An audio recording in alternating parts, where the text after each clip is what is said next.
Happy Black History Month, you beautiful nerds. I am Jedi Master Grayson, and welcome to the Drunk Banthas podcast, where we talk about sci-fi, fantasy, horror, and all the popular art that we love. Also, we do it drunk. I am joined, as always, by my co-host, Brother Bill. How you doing? I'm doing good now that I got this camera halfway working right. Yeah, we're getting there. We're getting there. It's almost all right here.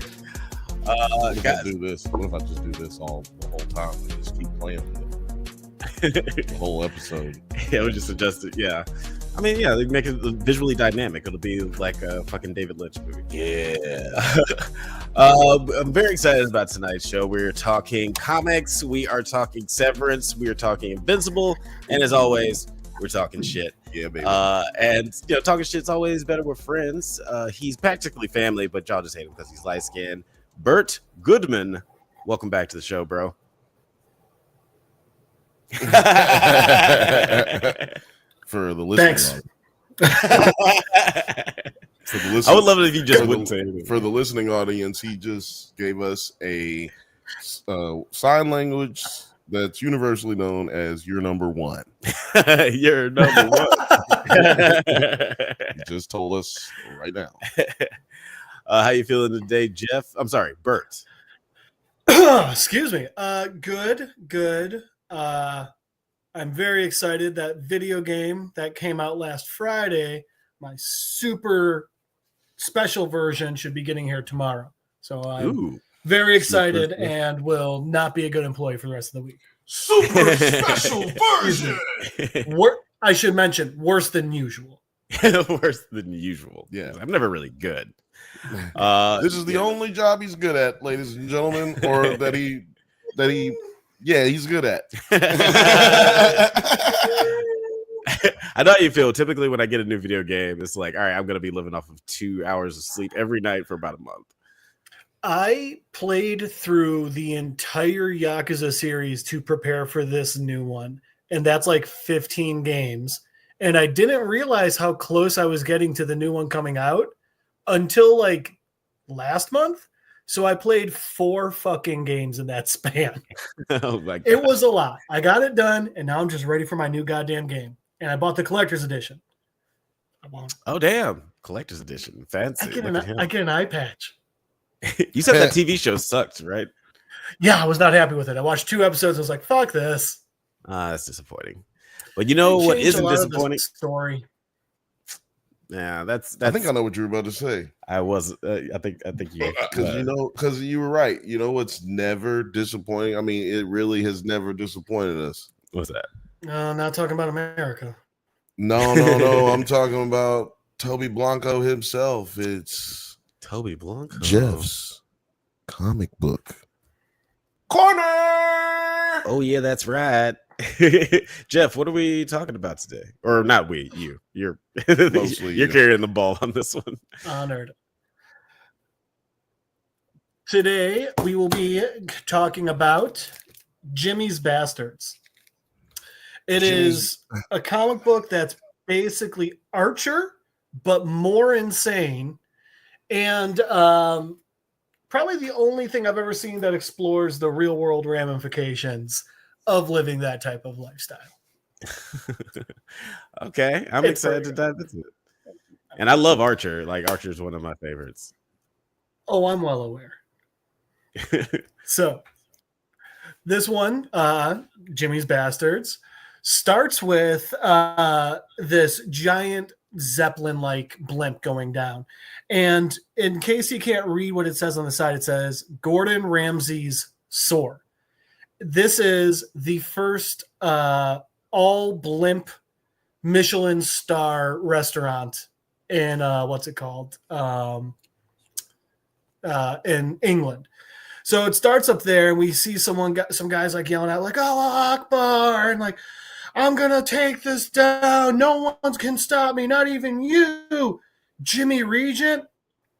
And he's trying to talk shit, and then Jimmy just shoots him in the fucking leg, and the guy's just like, "Oh God damn it, Jesus Christ, motherfucker!"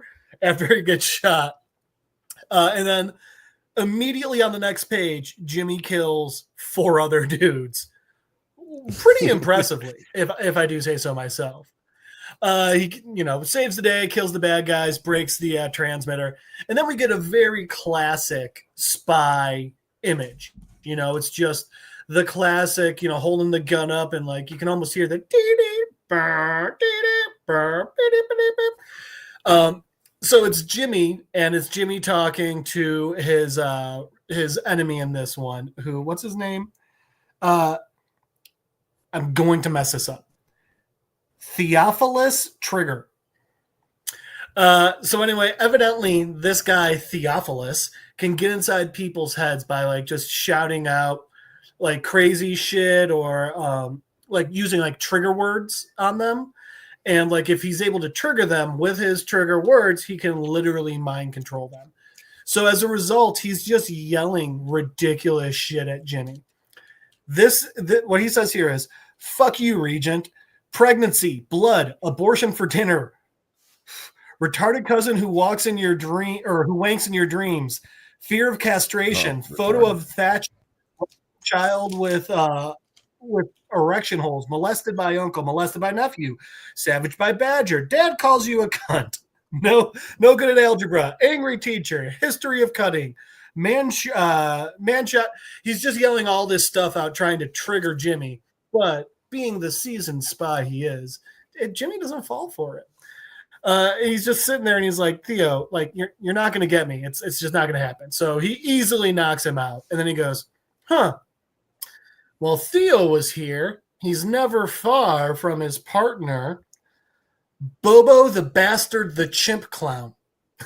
And then he hops in, and we see that he has already just killed a whole bunch of people. Literally pulled the classic chimp go-to of tearing someone's face off.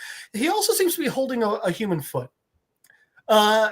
So he's yelling at Regent, and he's like, "You're out. You're too late. I've got this on a crash course with Parliament. The Queen's gonna die." And so Jimmy shoots through the brain because he has the last dome of his brain just sitting there for anyone to see. So Jimmy shoots him through the brain, and then Bobo screams. Excuse me, I've used his full title. Bobo the bastard, the chimp clown, then screams, "Oh no, you shot me in my human brain.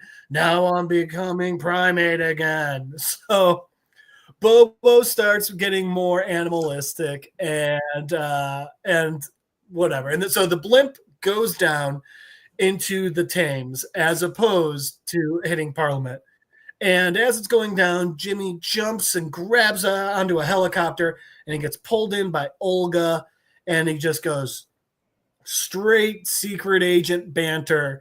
And then he literally just says, he says, "Well, do you want to keep beating this gruesome metaphor to death, or shall we just go back to your place and shag like rabbits?"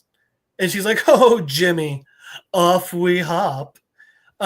Just no pretext whatsoever. So anyway, then we see Jimmy, and he's at like the MI6 secret training area, talking to their version of Q. This guy's a Scotsman. I gotta say, I don't think his secret agent weapons are as good, as you can see by the hatchet to the head from a car. So this guy's talking with Jimmy. They're trying to like replicate Theo Trigger's stuff. And Jimmy's just kind of like, "Oh man, he's down because Olga got transferred. But Olga got transferred because she nailed Jimmy." And they're like, "No, yeah, we're a spy organization. She's clearly got a conflict of interest now. You're the best spy there is, so we can't do anything to you. But her, we transferred her to friggin', South Georgia. So, oh well." So Jimmy's upset about this, but not much he can really do. So anyway, then he is introduced to his new partner, Nancy McEwen, and he immediately tries hitting on her. She's immediately not about it. So then Jimmy's like, "Well, the sun's over. The sun's up. How about a drink?" And she's like, "It's 9:30 in the morning." And so then he takes her out for a drink because the secret agent life. So they pop over to this pub, and she's sitting there. She's like, "Oh, let me guess, you're gonna try hitting on me?" He's like, "Nope. One of the things about being in this as long as I have is I can tell when I have absolutely no chance with a woman, and I'm not gonna try, wasting her time or mine." She's like, "Okay, is that supposed to be better?" He's like, "Would you rather you're out with your friends and some guy comes up and just won't stop bothering you all night?" She's like, "Point." So then he pops open a bottle of champagne, and now he starts asking her some weird questions. He's like, so he asks her, do people ever think that you're, like a diversity hire? And she's like, "What? You think I'm a diversity hire?" He goes, "No, I'm asking, do people ever think it about you? And how do you react?" And so it's interesting because at first it's like, wow, he's a real piece of shit. But it turns out he's asking her because he's more asking to try and get a read on her. He's like, "I know you're not a diversity hire. They partnered you with me. That means you're more than good enough. I'm just trying to figure out if, if it's this sort of thing sets you off easily." Da, da, da. And so she's talking, and she's like, what does she say? Oh, she's like, so what, like, why do you care about it? And he just goes, well, why would I fight to defend the democracy with a parliament at its heart if I don't believe in social progress? And then I love her response is, because you get to shoot whoever you like, drive too fast, and have sex with beautiful morons. And he goes, I mean, that's a perk, but it's not the reason. And it's like, okay. So anyway, Jimmy's obviously flirting with all the girls at this pub. And anyway, so we cut back to his apartment. And this blonde answers his phone. She's like, "Jimmy Regent's phone." And, "No, I'm sorry, he's a little tied up at the moment." And she's like, "I guess." And she hands Jimmy the phone, and it's Theo Trigger again. And he's just trying to get Jimmy to be upset. And Jimmy's a little busy entertaining. And this young blonde lady, lass, walks over with a couple of glasses of champagne while Jimmy is otherwise entangled. And then, yeah, it just cuts to a scene of Jimmy and the two ladies and enjoying their night. So from there, we cut to this to St. Paul's Cathedral, and it's closed for a private event. And there's a bunch of guys in weird robes, and they're walking down this hallway, and they're talking like I think she's getting, I think she's starting to have second thoughts about it. And they're like, "Well, she volunteered, she's got to do it." And they're like, "Well, I mean, like maybe she's getting cold feet." And they're like, "Well, it doesn't matter. She's got to." And then this guy walks out onto this stage, and it's just full of people. Like there's, just a small army of these Red Hoods. And he starts giving a speech, and he's like, "As we move into the final countdown to D-Day, as the I's are dotted and the T's are crossed, as the final pieces fall into place, we pause to reflect on the man who brought this all together, the man who sired us, the man who set us on course, the man who fucked off and left us to it. Yes, you know it to be true. Our infant coups were never calm." He's just going and going and going until eventually someone's like, he's like, well, yeah. Anyway, so we're going to brothers and sisters, we're going to move on. We're going to go forward. And I give you one mission, and that mission is get daddy. And then we see all these people who look somewhat alike chanting, "Get daddy, get daddy, get daddy." And then we see it's a picture of Jimmy Regent. And the guy who's been in charge of all of this looks almost identical to Jimmy. And what it is this is literally an army of Jimmy's bastard children. And they are all severely pissed, and they're planning to go after their dad, Jimmy Regent. And that's how this one ends. You're not muted. Oh, okay, cool. Wow, that is crazy. Yeah, that definitely I got a lot of Archer vibes from that one. It just basically feels like British Archer, even down to the Lana archetype there. Yeah, I feel like they've even had a conversation about like diversity hires on on Archer before. Oop, Yeah, he had a pretty obvious one with Lana, which shockingly did not go over well for him. yeah. Shocking. This looks pretty interesting. I'm excited to see where this goes, especially just with I mean, like little things like they're very similar to Archer, is just how he's drinking at 9 o'clock in the morning, and he, but even like the little thing that makes it like really intriguing is this army of bastard children. Because if he's out here just like fucking all the time, of course he's gonna have a lot of offspring. But the idea of them like James Bond and Sterling Archer have to have hundreds of bastard children across the world.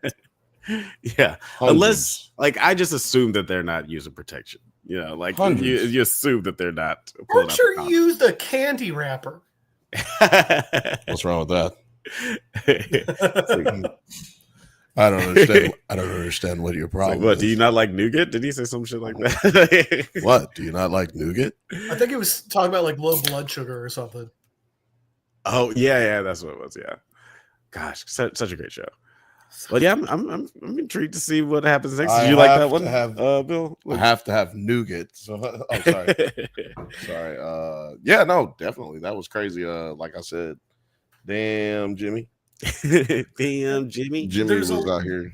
There was actually a lot of dialogue in this one, which is why we kind of sped through it pretty quickly. But it's also a really funny book. Yeah, I was already as you digging. would expect. Yeah, I was kind of already digging just like the British style. It's like Archer, but just like with a British twist to it, a British twang. Some call that James Bond. But you know, Archer has a little bit more stank on it, where it's just like a little bit more, it's more tongue in cheek and just like leaning into the stereotypes. So just like having that awareness, but also just being ingratiated and just like the Britishness of it all. Like I'm digging that. What is 100%. up, Fifth Bantha? How you doing? Thanks for joining. Always appreciate you jumping into the comments. Good. Oh, and Bill said, "What it do, my nerds at night?" What it do? There's people over there. We got 43 people watching from all platforms. Make sure you go and share it with your best friend. If you're on Twitter, go ahead and make sure you go ahead and share it with everybody. Please retweet it. Retweet it. If you're on Twitter or X, I guess if some of you weirdos still call it X. Yeah. Shout out to Film Age. And guys, let us know what you thought of this issue of Jimmy Bastard. Is that what it's called? Jimmy's Bastards. Jimmy's Bastards. That's right.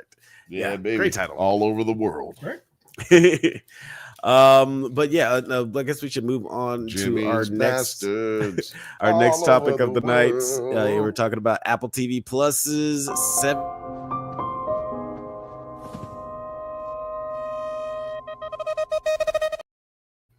That's Gross. right. We are talking about Yeah, it's pretty weird. Hey, did you do that photo thing? No, I just put it up there. Man, I thought you maybe made this. This is cool because you can see what we're talking about. Yeah, no, that's Apple TV Look at Plus. Look at that right there. Oh, I thought you were actually clever.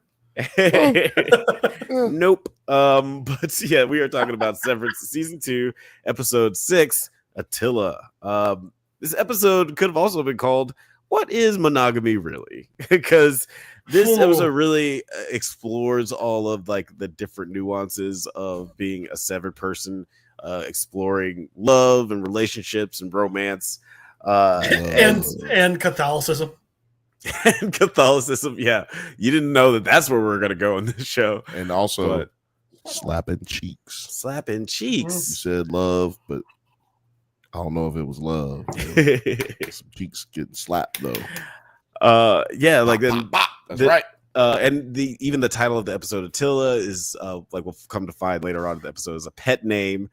Like it's just like a derivative of honey. So I thought that was like a cute way of sort of nodding toward what the themes are of the episode. Which Well, is I got a theory about that later on, about how it may be a cute. little bit more nefarious than it is cute. Ooh, okay. Well, let's get into initial thoughts before we get into the nitty gritty. Bert, what did you think of this episode? Bert Tholomew.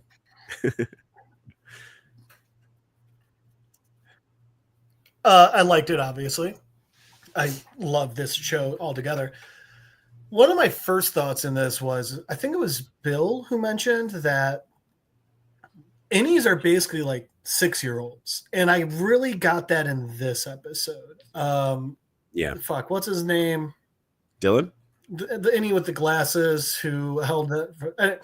When he was like, can we get Dylan? Thank you. When Dylan was like, can we hug again? I like hugging. I was like, oh, man. Whoever said he's like a 5-year-old hit that on the fucking head, which then made the fact that she immediately then kissed him really uncomfortable.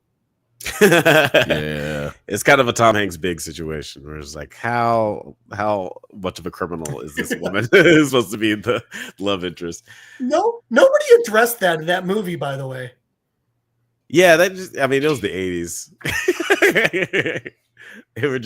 They were just like ghost riding the whip back then. It's like, we're just gonna do what it do. But I'm gonna make it do what it do. But that is one of the more interesting aspects of this episode, like their relationship, Dylan and his wife. And I thought this episode was really good too. Like it's just like all the ways they explore what it means to love and what it means to have agency. What it means to like love. It's kind of crazy. Like just thinking about what these severed people are limited to, and like we're like you don't really think about that as much in the first episode. It's more unveiling the mystery box of it all. In this episode, they're really getting into what does a person deserve to have. It's like even though these people are severed, they should still be able to love and have aspirations. Should they though? And stuff like that. You would think. Should they be allowed to do anything? Yeah, that's right. Actually, after you have a corporate job, you have to forfeit all of your aspirations. Shouldn't you just trust in Kier? Trust in Kier. What about you, Bill? What were your initial thoughts on this one? Man, my initial thoughts are that I'm right a lot on accident most of the time, but I was right. Like Jeff said, they are like children, and also I felt like we finally got past this like will there won't they moment with are they both protagonists or is just one of them? Which ones? Half of them. Mark one and half. 1.5 of our protagonists got to slapping cheeks. And in the most awkward way humanly possible. Well, first of all, having sex scheduling sex is always super hot. Scheduling sex is hot. It's hot. But scheduling sex at work is weird. And uncomfortable, even. Sexual harassment to a different level. Also, I don't think you're supposed to fuck like in an office that has already been shut down. I think that's just bad. That's just not kosher. You know what I'm saying? That's just what do you call it? You're not being sensitive to the people who have to clean up these areas. They got all this booty juice and the pussy juice and the sweat and the ass and the that goes along with having sex in public anywhere. I mean, you just gotta have to not give a fuck about who's coming in and cleaning up. That's what I'm saying. Like that's what I'm saying. It's disrespectful. Okay, that's not even the worst part. No, not at all. The worst part is the walls of their tent are see-through, and the wall is glass. Exactly. Yeah, it's pretty hot. Tell me more. Go slower. Oh, it looks like we might have a friend at the door. Just knocking at the door. Yeah, that's right. He is a philosopher of the barbershop variety. 9 from 9 Nerd Yards channel. What is going on, bro? Nerds, Luminites. How you been, man? What did you think of this episode of Severance? I loved it. How many episodes is it going to be? 25. Usually 10. It's 10. It's usually 10 on Apple TV. I think it's 10 on this one. And we're on episode 6. Okay. Yeah. Yeah, I think it was a pretty good use of the time. It got pretty dramatic. Yeah, I liked it. we're gonna run through it. What are you guys talking about right now? Booty juice and The fucking. what did I hear? Well, we're talking about the end of the will they or won't they with Hallie and Hallie R and Mark S. Yes, which was like halfway Mark Scout, I guess. Yeah, he's definitely going through some shit. Yeah, and at this point in the episode, Mark confesses to Hallie that he and Helena had sex during the Ortbo. No, they were. What did he say? They shared vessels. They shared vessels. That's a very clinical way of putting that. They shared vessels. Spiritually mix it all up in there. It's like when you take the vodka and the tequila and you just put it all. You just want to see what's going to happen. Well, Hallie, you see our souls boned down. And it was interesting seeing Hallie's reaction to this, because obviously she has every reason to feel violated, betrayed, just like out of agency. Like it's really shocking for her. She goes through a litany of emotions on her face, and that this actress is doing a phenomenal job. Like, what did you guys think of her reaction to Never the news? seen her in anything before this. Me either. It's like, where the fuck have you been? Apple TV Plus knows how to cast people, I'll tell you what. Yep. But what did you think of her? People who aren't doing anything. What did you think of her reaction? Perfect way. You're right. Yeah. What did you think of her reaction to everything, and like how she sort of turned around and just like made it like, well, now I want what she got to have. Bert, I'll let you. Now I'm gonna take your cold bread. So it was one of those things where I was like, okay, I'm buying this. And by the way, like you said, she was an amazing actress, is an amazing actress. And just the range of emotions we see playing over her face was so well done. But then just like her coming in and being like, can we do it again? Was just so weird to me. No, it's not like I didn't buy it. It's not like it didn't fit in the story. It was just so horrendously awkward that I was just like getting secondhand embarrassment. I was like, oh my God, she's like a high school dude. Yeah, I used the thumbnail for this episode as them like that walk down. They both doing their walk of shame down the hallway. Excuse you, like, that was a stride of pride. Well, see, I would say so too, but if you go back and look at it, like she's kind of like, yeah, I just fucked this dude, and he's kind of like, you know. It's like, this is kind of, I don't know how I'm gonna explain this. Yeah, I want to know if you guys think it did. So, does that count as hooking up with two girls? Yeah. And then for his outie, that means you'd he have hooked to up ask with a none. frat boy. You'd have to ask a frat boy who. You'd have to ask a frat boy who's like used to having sex with somebody who's like unconscious or something like that. Because I don't know how you could fit this into a situation where it's would like be more like you had sex with identical twins. Well, no, because one of them doesn't know. Yeah, I guess that like one of them is completely unaware that they had sex, and then the other one is completely unaware that they had sex whenever they switch over. So I guess that's why I said it's so like sex with identical twins who are two different people.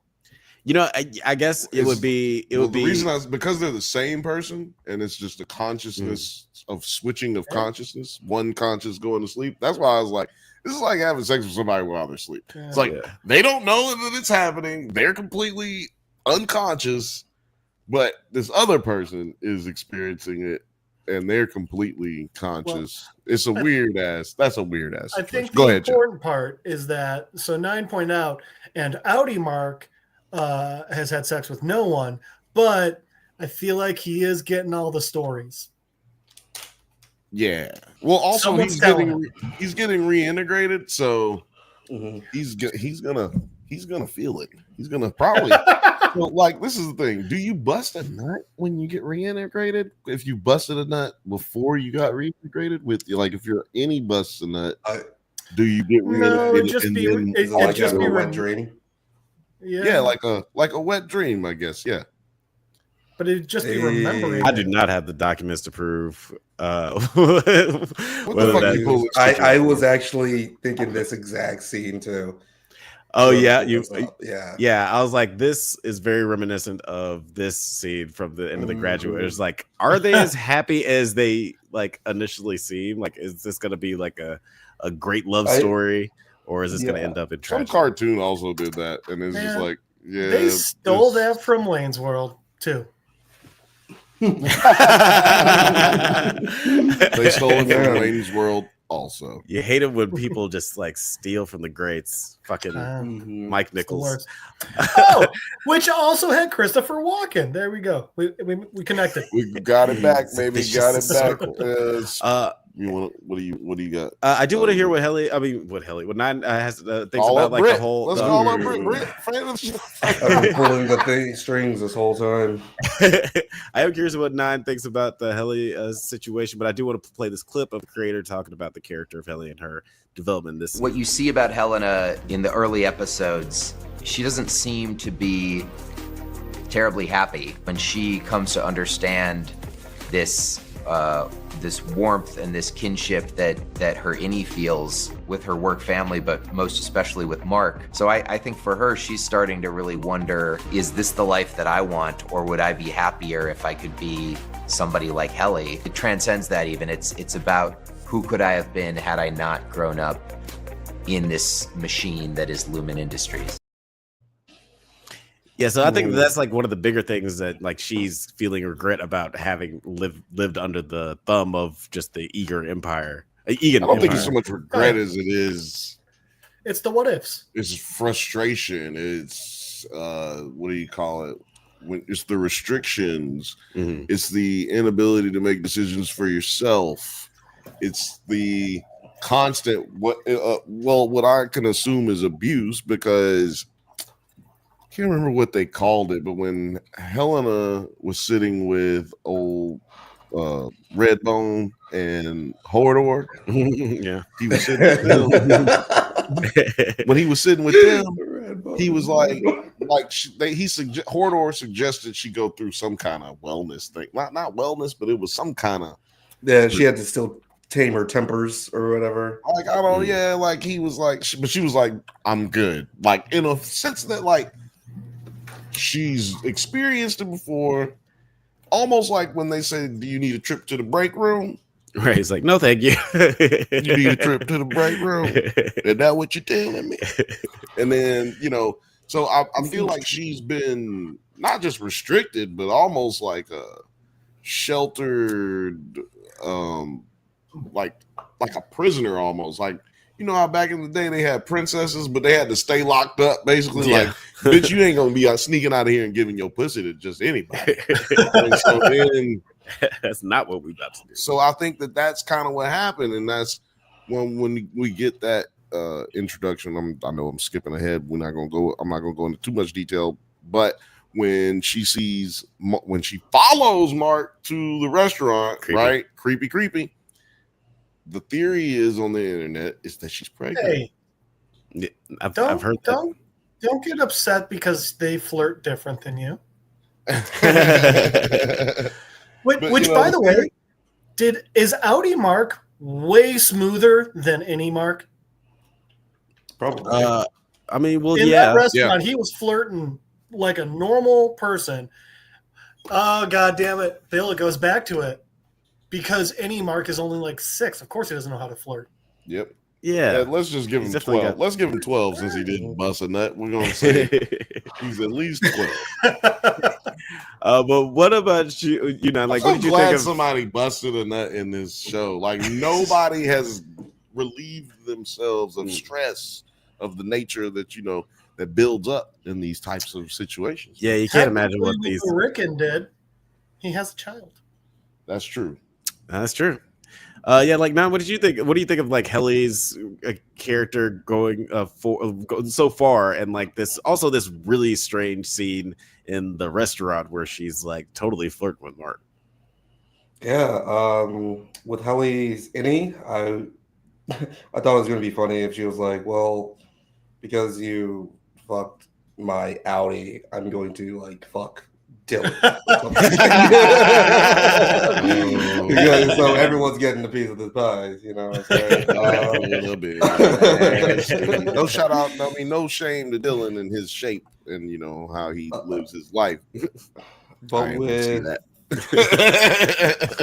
Helena, I thought it's kind of like, that same thing is like, well, I don't know if you were talking about like her being oppressed or repressed as her outie or any, because I feel like it's her outie, both. Her outie, right? Yeah, she's definitely like starved for some type of attention, and I thought it was like really interesting the amount of like rapport they seem to have with each other. I was like, damn, are they like fated to be with each other? Like like just the amount of like we're falling into like jokes like we already have like the inside to with each other. And that banter. Mm-hmm. And so like and they did like the whole switcheroo because they're basically in the same situation, but I feel like Helena has the upper hand because her innie and her outie have both like made her way into Mark's life. And that's kind of interesting, like because like why would how was it? I guess she's just been under lock and key, and like the first dude that she's ever bonded with, like she's just gonna give it up to him twice. I mean, they definitely had some chemistry, which was shout out to Laura. She's back. What up, Laura? Thanks for watching. For the listening audience. Hey guys, I almost forgot to check in. Well, we appreciate you checking in. We would have been furious if you didn't. You'd have been furious if you got here early because we was late. And Bantha said, "Why is Seth beating off in the hall?" Did I miss that scene? Yeah, I don't know. I must have. He was watching. Director's cut. Yeah, I must have fell You asleep. can see a shadow. His silhouette is right around like here. You don't see him, but he's that's this is like the 3 men and a baby thing. He's like grow up.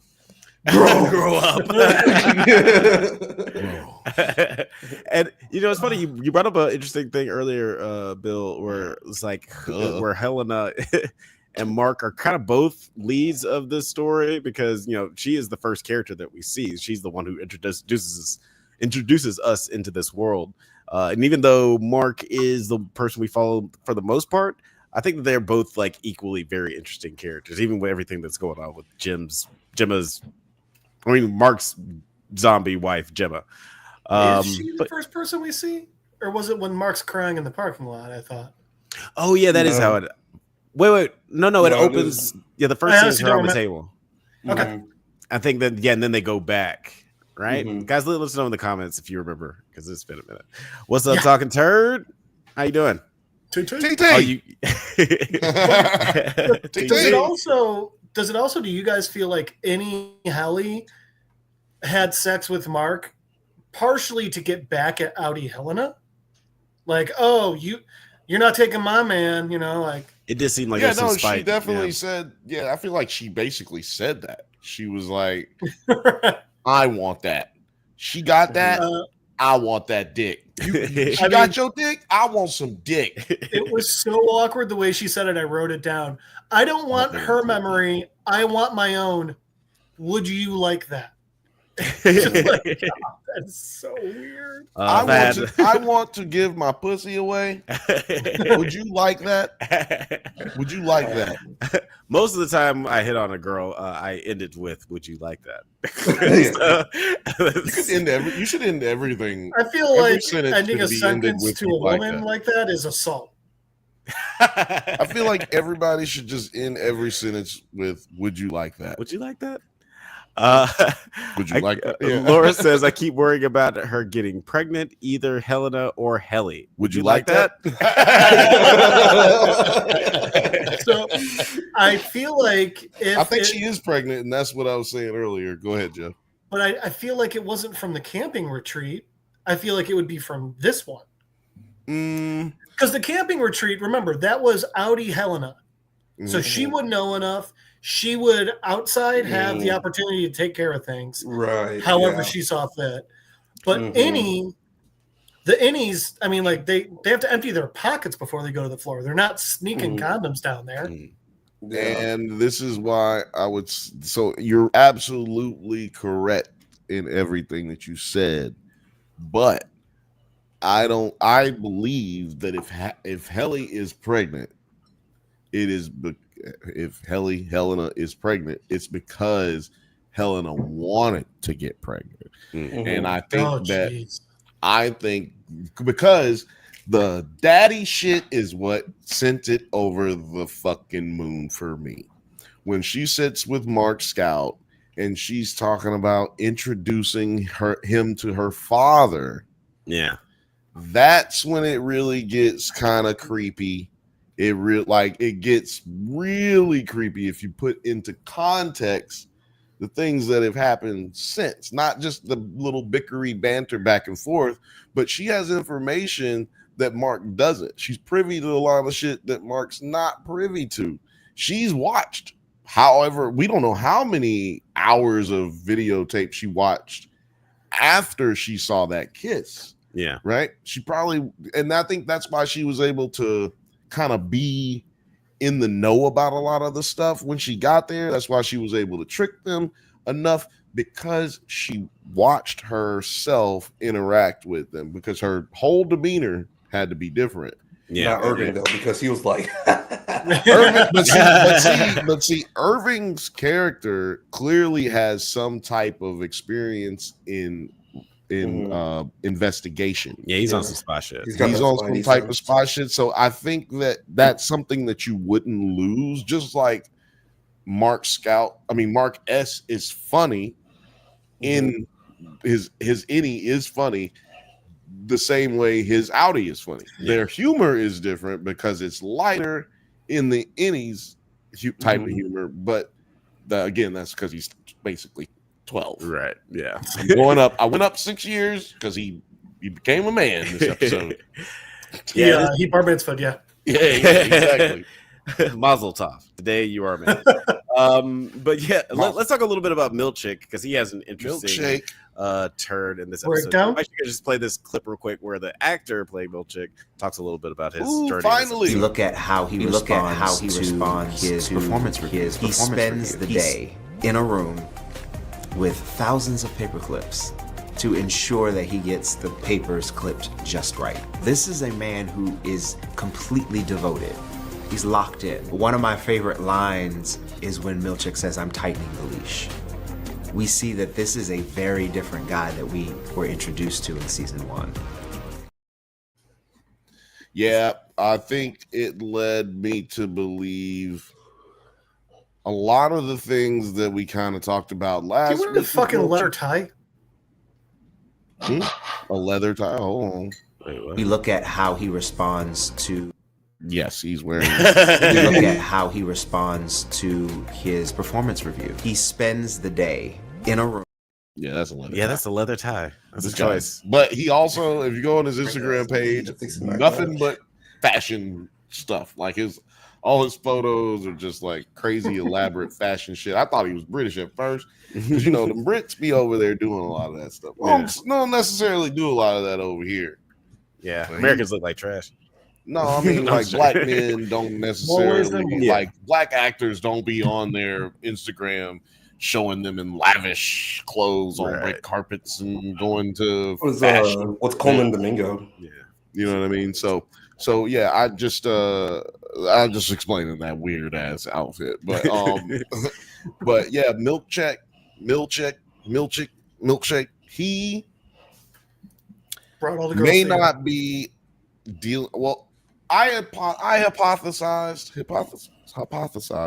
that last week that Milkshake might be dealing with this conflict of being black and trying to do this job with all these white folks, and not being disrespected, but being held in a higher regard, but not trying to sell itself. And it's Black History Month. But also, man, it's Black History Month. He's like, this is some bullshit.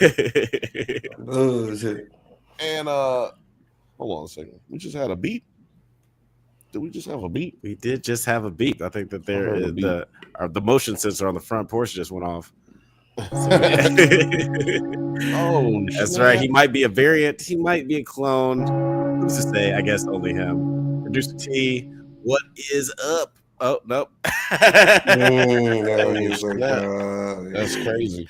Producer T opened up a portal and went into another universe. He was severed. But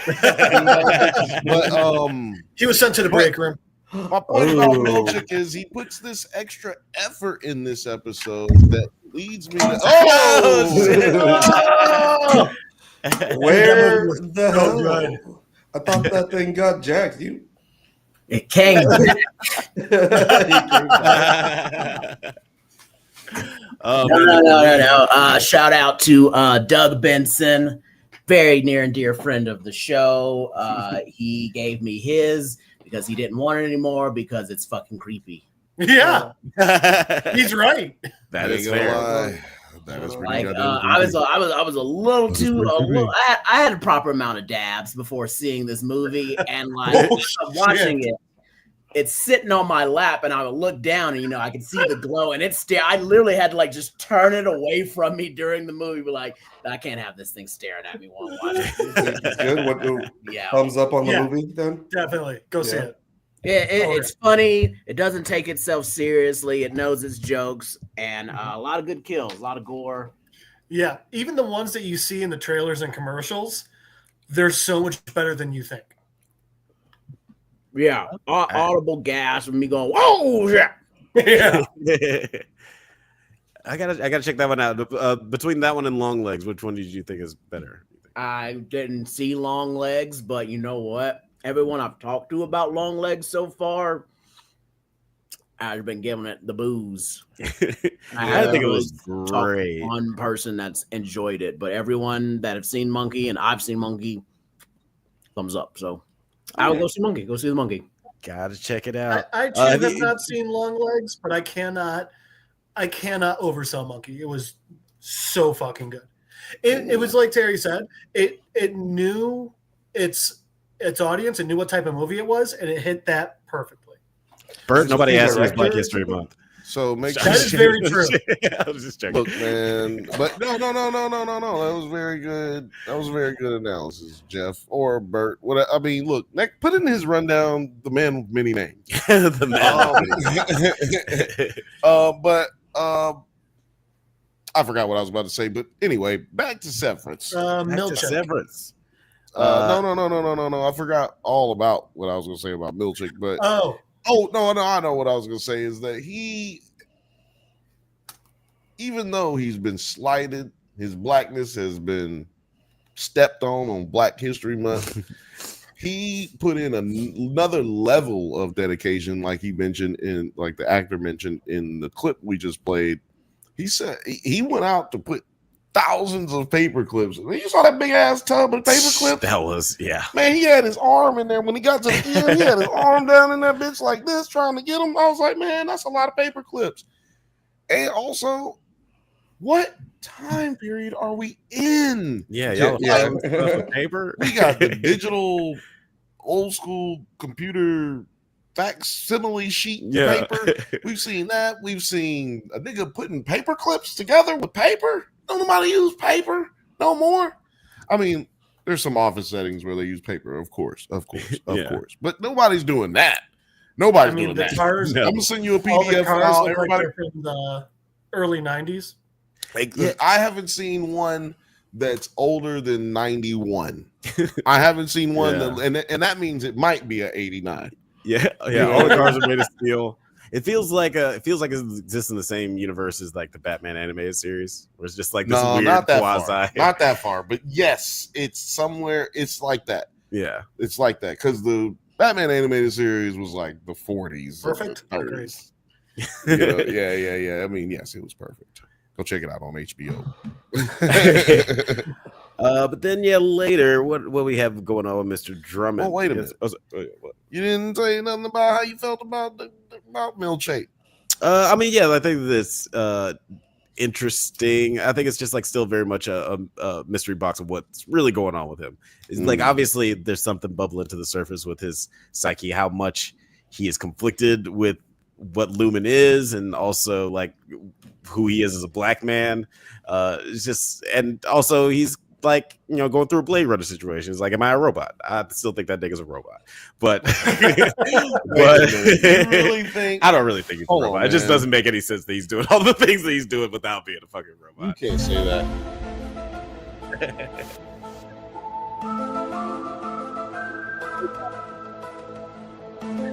Very good shit. Producer T, have you been watching? You haven't been watching Severance, right? This is the blind spot for you. Yeah, okay. Just wanted to make sure I asked somebody. My cousin Sid, the kid, she's watching it though. Shout out to Sid. Hopefully you're watching this show to get, you know, more bogged down in the rabbit hole of Severance. They might be. I told them they subscribed. We do have brand new subscribers. Okay, hey, dope. Oh, awesome. NerdsatNite. That's dope. NerdsatNite. Yeah, guys, if you just want to subscribe and then never watch anything, that's also totally fine. If you want to subscribe, we got that number. If you want to subscribe and never comment, except for Laura, go over to NerdsatNite. If you want to, we have the most watch. Like it's so we get a lot of watchers that just never comment. Seriously, there was like 15 people in the chat last week, and nobody said anything. Except Laura is holding it down nervous. over there. Yeah, nerds are nervous. Later on, actually, before we get into the drumming of it all, let's talk about this Audi visitation suite with Dylan. You know what? That does sound like prison, right? Like visitations when you get that. That conjugal visit. Get that conjugal visit. You know what I'm talking about? Get that conjugal visit. Put it on your mouth. Oh God! In the Audi visitation suite, Gretchen visits Dylan again, and the two kiss. She later lies to Audi Dylan that the visitation was canceled. And this kind of plays into a little bit what I was positing earlier in the season. Y'all killed it. You and Jeff definitely came up with this one. Yeah, it was like I felt like, you know, she felt like through her performance, it seemed like she was unsatisfied with her relationship with Audi Dylan, mainly because he doesn't have that drive or like something that he really excels at, and they pretty much just nail that on the head, verbally and just physically in this scene. What did you guys think of the way things played out in this very PG conjugal visit? 9. I mean, she conniving. Nah. That's conniving. out here messing with these underage boys. You got it right. That's Kendrick Lamar voice. That's conniving. But now I think that she is justified, to be honest, because dude on the outside just seems like he can't get, you know, shit together. He's like sharp as a marble on the outside. And I feel like if you do fall in love with someone and they change for the worse and you just want to like get back in that feeling of when you first started falling in love with them, there's a way to do that, then you know, a lot of people are going to go for that. It's just that she also has to juggle with the fact that she has to deal with the nice, you know, new him, and then the old raggedy bummy ass one. Yeah, Jeff, how are you feeling about it? And then I'm gonna jump on how I feel, because I'm not sure I know exactly how I feel about it. How you feel about it? So it was interesting. So like I said before, this was when I really got the like, God damn, they're like 5 or 6. Really, when he was like, "Can we hug? I like hugs." But then also when we saw Audi him seemed a lot like a gambler to me, in the sense when he was like, "But you know, we can totally get the car. We just wait until then, and then we get the car because they'll have to sell them because it's the end of the month." And it's like, you know, one of those people who's always trying to like get rich quick schemes, or like they think that they're playing the system when it's very clearly the other way around. The part that I was really just I feel like I kept coming back to what is considered cheating in this show. Mm-hmm. So say her and any Dylan bone, is that cheating? That's still her husband, but it's basically a different consciousness. I mean, I don't know. It's the same situation really with Hallie and Helena. you're taking advantage of someone, regardless if we say it's cheating, right? It's still taking advantage of someone. And as we know, because of the early or the mid 2000s or the 2010s, you can definitely be vaped, even if you're married. So there could be a level of sexual assault up in here. Yeah, and actually, something that we learned from another Apple TV Plus show, Dark Matter, that posited that sort of question too, with that main character and everything that he went through with Jennifer Connelly. And it's like, is it really cheating? How guilty should you feel about having sex with someone that is impersonating your loved one? And happened with the episode of The Boys Jeff. Last year too, which is kind of Damn, crazy. Jeff. Well, first of all, I'm gonna throw it to you next, but Jesus Christ, man, you just go into that goddamn chest that opens up into a different universe and pull out goddamn things that we're talking about right now. I just want everyone to know that he has never not pulled out something that we are talking about. There is a It's treasure upsetting how much Drunk random Zelda. shit is on my tables. It's really not, because people enjoy it. Yes, and I think that's the most. That's why you're Toby Blanco. That's why you're Toby Blanco. It's mostly impressive that you have it all in arm's length. Like we have a lot of shit just around, but the fact that you just always just pull shit while you're sitting Just down. because I never put shit away. But Jeff, go ahead. No, like Laura mentioned there, excuse me, when Bert and Irving were talking, I never said that out loud.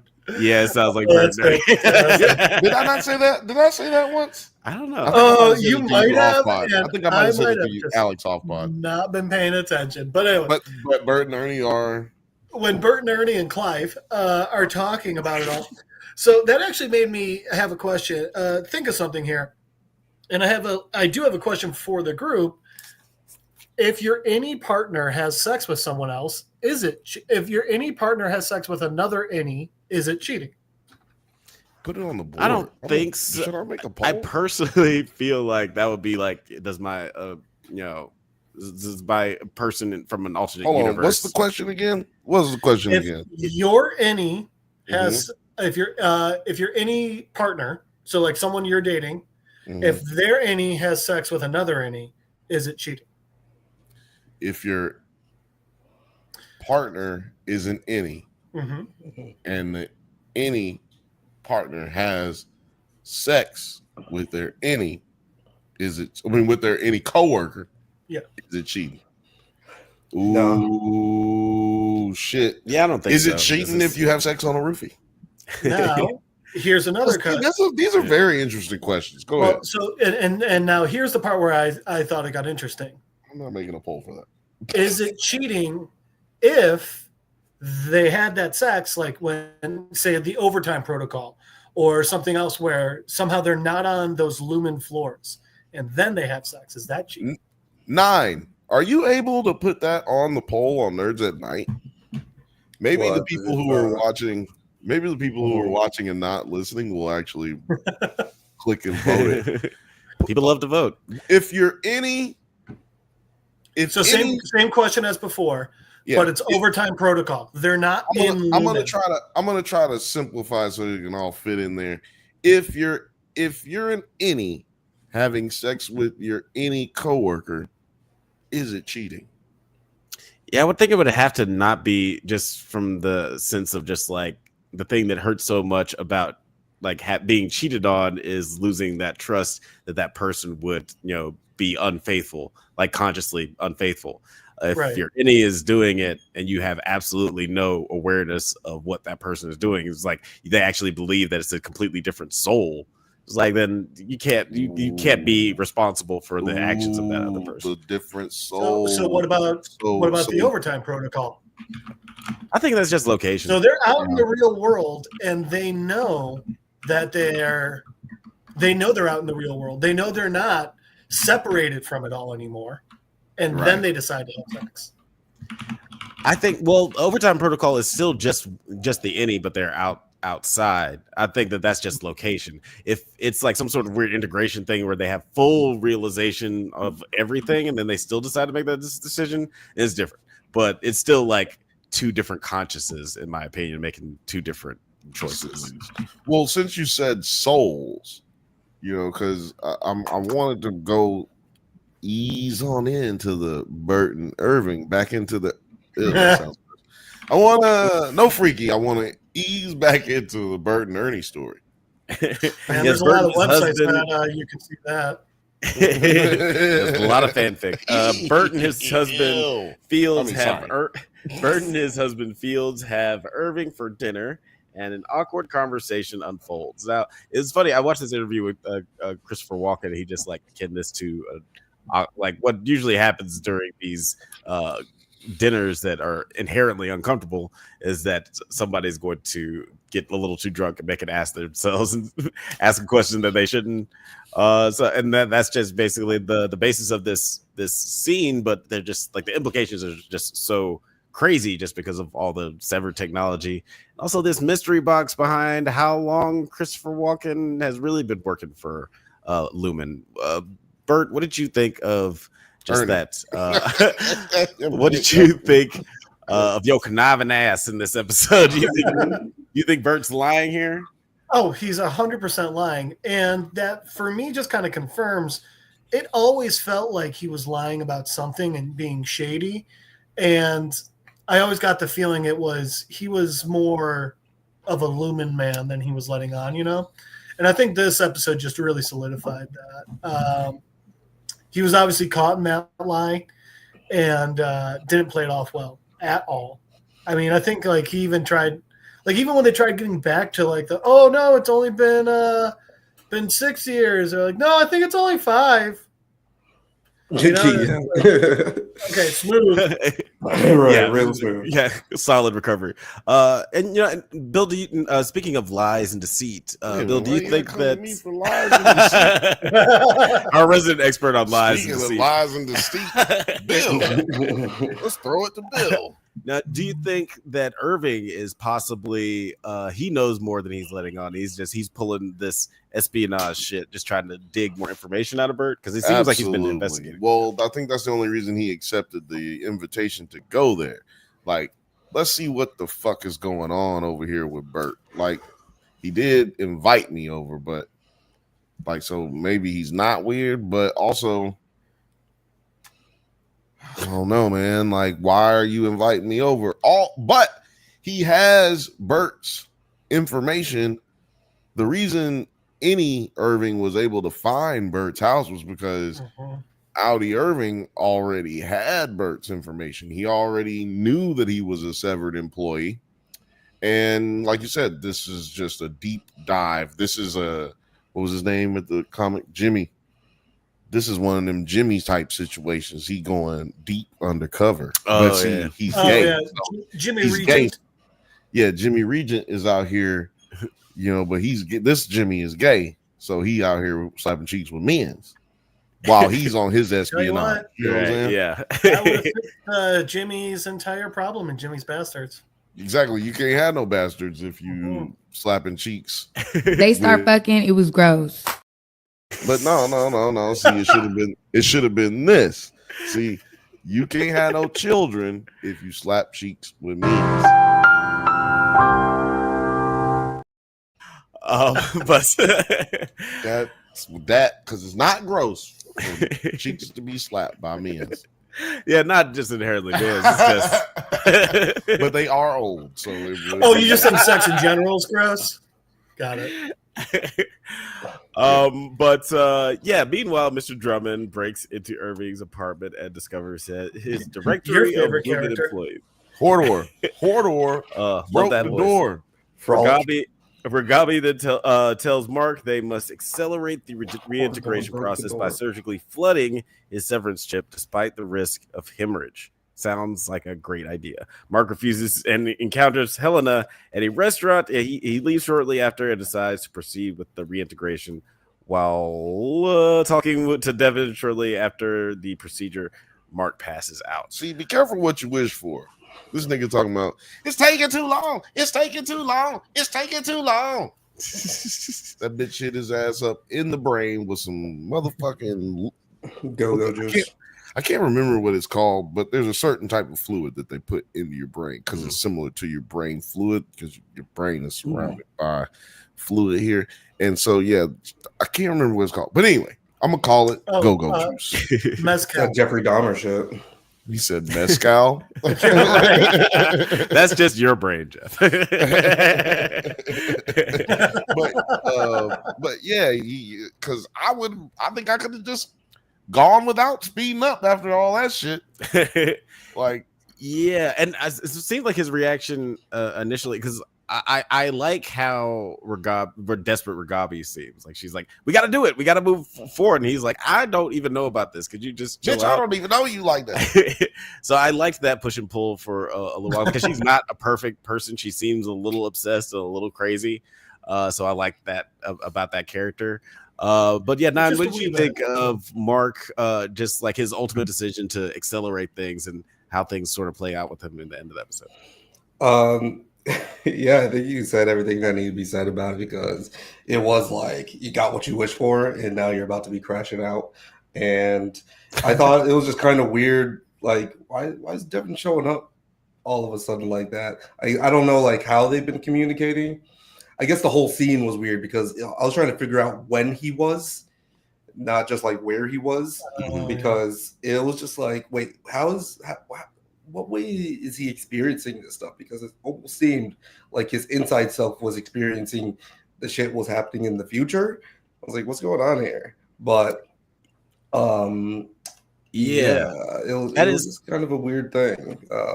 But we'll see what happens. I thought it was a hell of a cliffhanger.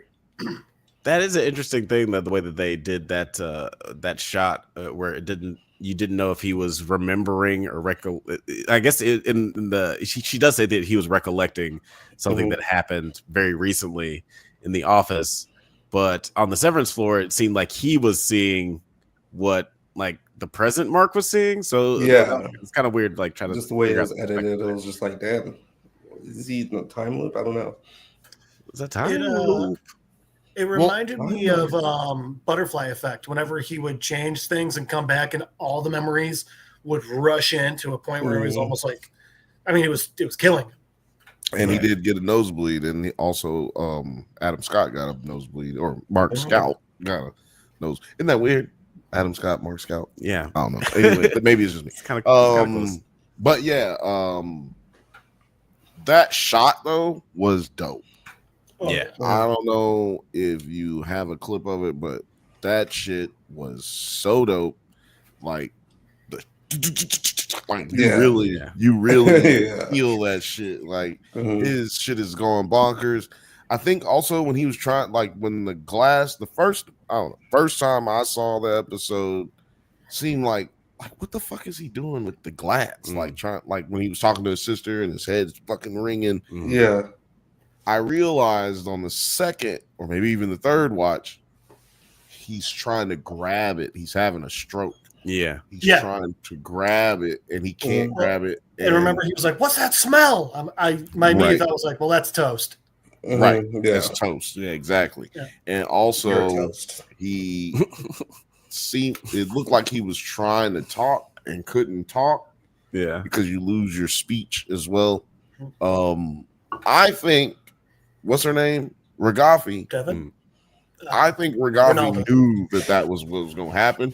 She was just trying not to freak him out. And that's why she was like, do not move like that. Bitch, tell me that shit before we fucking start. Like, tell me the steps that are going to happen. I feel like, strap him down is what they needed to do, because tell me the steps exactly. Yeah, that was completely involuntary, and that's a long ass needle. But to be fair, this is only her second time doing this, so she doesn't really know what the fuck she's doing. Nope, this is her first time doing this. Yeah. Oh yeah, that's right. Yeah, that's right. She didn't flood the shit. Right. She's never done this. This is like her first time sticking needles. She had her improv with brain surgery. No. Remember though, she created this technology. She's sitting there and she's like, "Who needs animal testing?" Well, I don't know if she created. I think they said that she was one of the creators of it, which is really weird because Hallie she said knew how to turn it on. Right, but Hallie said her dad created the technology, which I do not fucking believe at all, especially the way all of the shit works in the city of Kier, not just the city of Kier, the company of Luma. He also fought a bear. He also fought a bear with Krav Maga. Yeah. And invented unicorns. Come on. But I got a question for y'all since we're here towards the end of talking about this conversation. Jeff, I want to know what the rating is for this one after I get through with this one. But I got to ask y'all a question, like, because there's some theories out there, you know? It's some theory. Yeah, it holds up.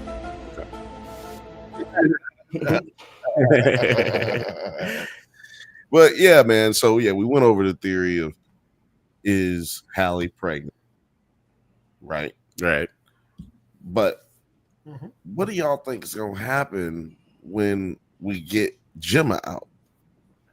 Well, fuck that question. Why do you think? Because this was the other question I had. Why do you think Helena messed up Gemma's name? I think I saw it as one of those things like where just like a jealous woman is like, oh, and what was your ex-girlfriend's name? Oh, you Emily? That bitch. No, it's Penelope. You knew her name was Penelope. That bitch did that. So I felt like it was one of those situations. Like she's clearly really smitten with Mark, and I think that was just like a low key diss. But I could be reading it wrong. What do you just all petty? Yeah, I think that was Tom Petty. I think it was, I think she was just kind of like gauging a reaction out of him just to see. Well, actually, it was the first part of the conversation that made me think that she was just there gauging reactions. And she was like, I'm sorry about the other night. And she was like waiting, like, is he about to remember that we fucked her or not? But at the same time, that just seemed just a really cruel thing to do because she had to have known that it was going to go left as soon as she said that. Yeah, I think that's just like her pure evilness is coming out. Just like, I'm flirting with him. This is going pretty well. I'm gonna bring up his dead wife. Do you still love that? I think it was her trying to like be all a spy about it. Be like, oh, I can know a little bit, but I can't make it seem like I know too much. He might figure it out that I'm stalking him, basically, And what did she even say? Like, what was the name? Because it didn't even sound like Jenny. The name you would really. No, it's Hannah. Jenny. Hannah. See, Hannah. I don't know. Like at that point, don't even guess because you're off. You're so off. Hannah. Yeah, like she obviously remembered that it was a car accident, so she knows of who she knew her fucking name. I think that was just really trying to dig that knife in there. Bill, to your earlier question, I don't think Gemma's getting out. I think Helena, not Helly, is going to kill Gemma. Oh shit! Ooh, that would be crazy. She is so jealous. I would love that again. She is so jealous, and she is so powerful family that I think she thinks she can get away with it. Well, she can. No one outside of the Severance floors knows she's alive. Yeah, it shouldn't be too hard to kill a dead person. I'm not mad at it. I've had another question, but I can't remember it. But I want to point something out that was funny. Devin came in and was talking about the senator's wife. She was like, I met her. We made it. We were pretty good. We had a little good conversation. I'm gonna reach out to her. And she was like, but she said, remember that senator's wife that I was telling you about that I, had kind of had the hots for? I was like, oh shit. Maybe we gonna get this twist. Oh, wrong button. Maybe we get a twist. Maybe we get a twist where Devin converts the other bitch to tell us and get her to tell us some information about Lumen that a nigga don't know. Honeypot situation. Honeypot situation. Okay. That's right. A lot of espionage going on. All espionage. Jimmy's bastards ain't got shit on this. Yeah, unbeknownst to us, Jimmy's bastards ended up being the theme of the night. Jimmy's bastards. Guys, listen. First of all, there's a goal right now. Goal on both channels. I believe it's on NerdsAtNite and it's on Drunk Bantha's channel. The goal is $2. What is it? We gotta get 5 super chats of $2 a piece. That's 5 super chats of $2 a piece. So that means if you give us $2 and in the super chat, the goal will be set and had and done. And the goal is for us to do a live show this Friday, members only live show. If you're not a friend, if you're not a member of the Drunk Banthas channel or NerdsAtNite, you go ahead, do it right now. Go over there and do it, and then put $2 in here, and you get a free. Well, not free. You get a $2 show. You get a $2 show right here every Friday. If we can go ahead and get the goal going, though, you know what I'm saying? Yeah. It's not going to be a long show. Probably be like an hour. And, but come on over, man. We'll go kick it with you. But we got to hit this goal for it to happen. If it doesn't happen, I'm not doing it. Laura said in the chat, I don't think Helena is smitten with Mark at all. I think it's all about an evil scheme and the cold harbor. That would be cool. I mean, like, honestly, I wouldn't be mad if that was the turn. I do feel like just because of the scenes of her intently watching that scene of or that moment where Helly kisses Mark S, I feel like that was like the spark of some weird like single white female obsession situation from the movie, not just like single white ladies. I'm not in general. As a single white male, the opposite end there, they're pretty crazy. No, but I wonder if maybe it's more like a right. Maybe it's more like a what's it called? Like a siblings thing, like where the golden child is pissed because the other sibling's getting something that they don't have. Yeah. I feel like she's just so suppressed, and she's like, I want to feel that, and I feel pretty jealous that I don't get to feel that at all. So, for sure. Yeah. I have an update on the poll. It's still open. Only a few votes here, but right now is it cheating if your innie gets nookie? And we're at 67% no is winning it. The no's are winning. Nice. The no's are winning. Yeah, I mean, it makes sense. Like, I already laid out my argument for that. People don't care. Laura said in the chat, get it. Laura said in the chat, is Bert and Egan? Oh, now that would be interesting. Is Bert the Egan? Oh, no. Well, you know what was crazy is I don't think he is an Egan, but I think he is. There's a theory that Kier, is it Kier? Yeah. Kier. The Kier was a snake oil salesman. That's basically that's a theory that's on the internet.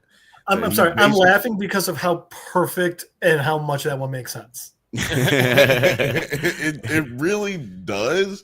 I don't know if that is true, but I do know that is what's out there. And if it's true, they're saying that he would have gotten out of that business to get into another business through someone that he would have met, because this guy clearly, Kier, has this God complex where he's created this lore in more depth than Kim Jong-un.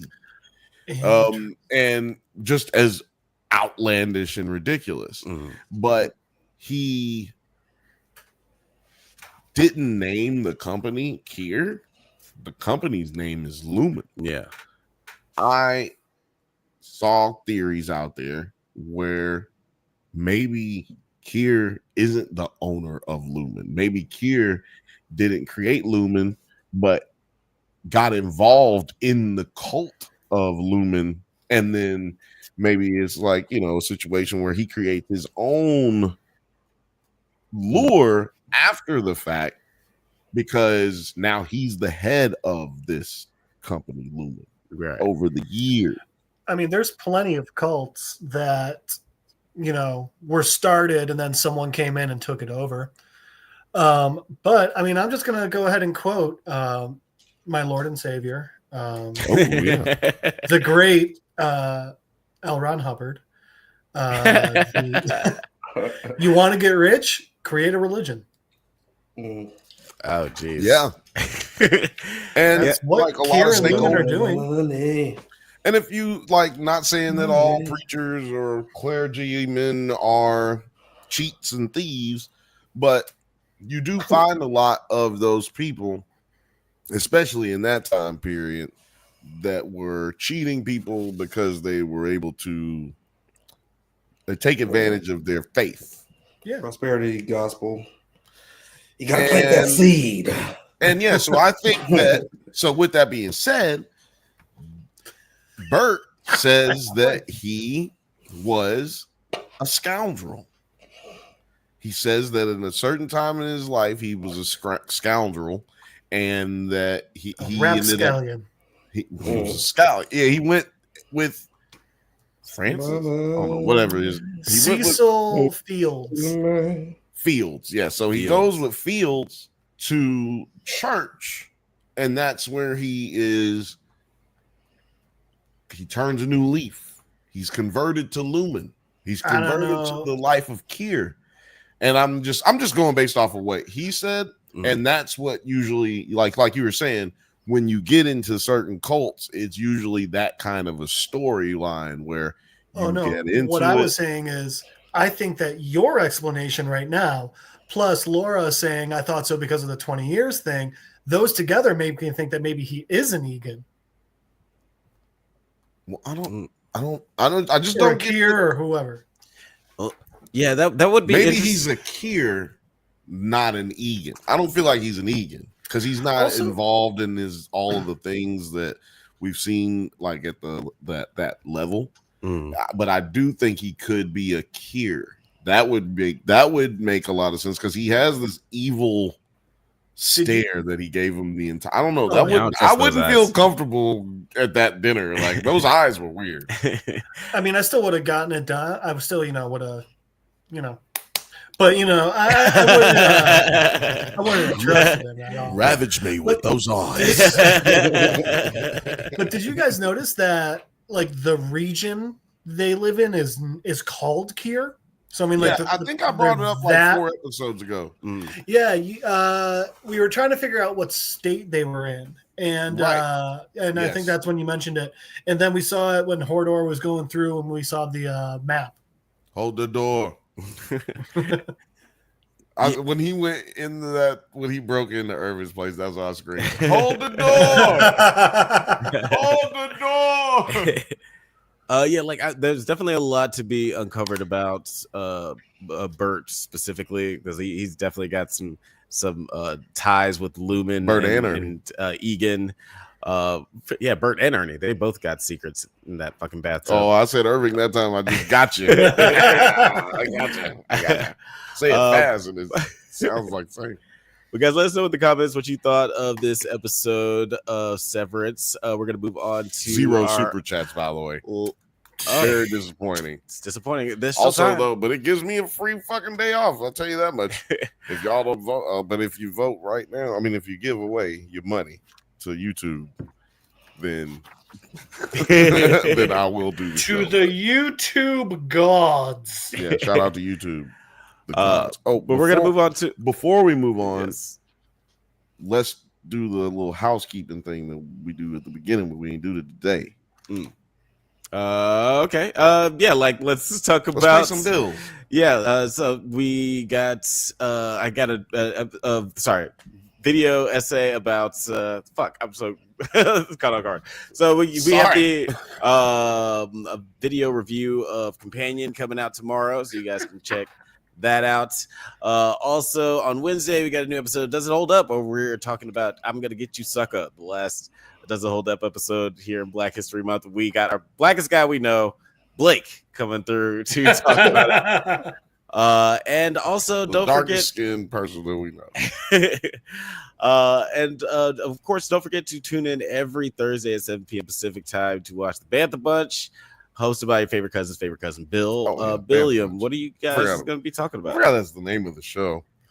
We're going to be talking about Common Side Effects. It's on HBO. If you guys haven't watched, it's available on HBO Max, but it's also comes out on Sundays at 11:30 p.m.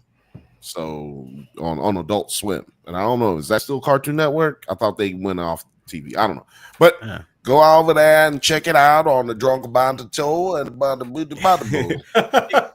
I think Adult Swim and Cartoon Network are like a Disney Pixar situation where they're like same but different.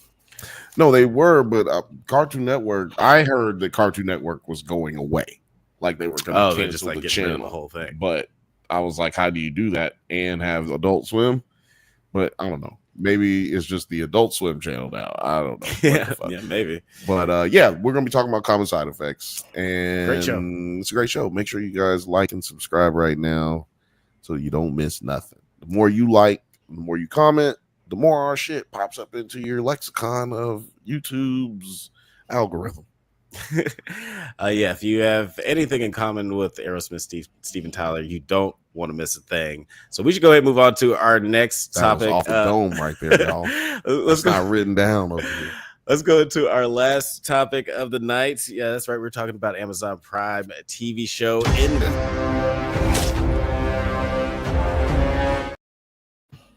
That's right. We are talking about season 3, episode 5. This was supposed to be easy. Invincible. Wow. Crazy episode. Sorry, I was just I'm just laughing just because Nine just immediately jumped out of here. I was gonna have him go first. Angstrom leaving his way out. I'll be back.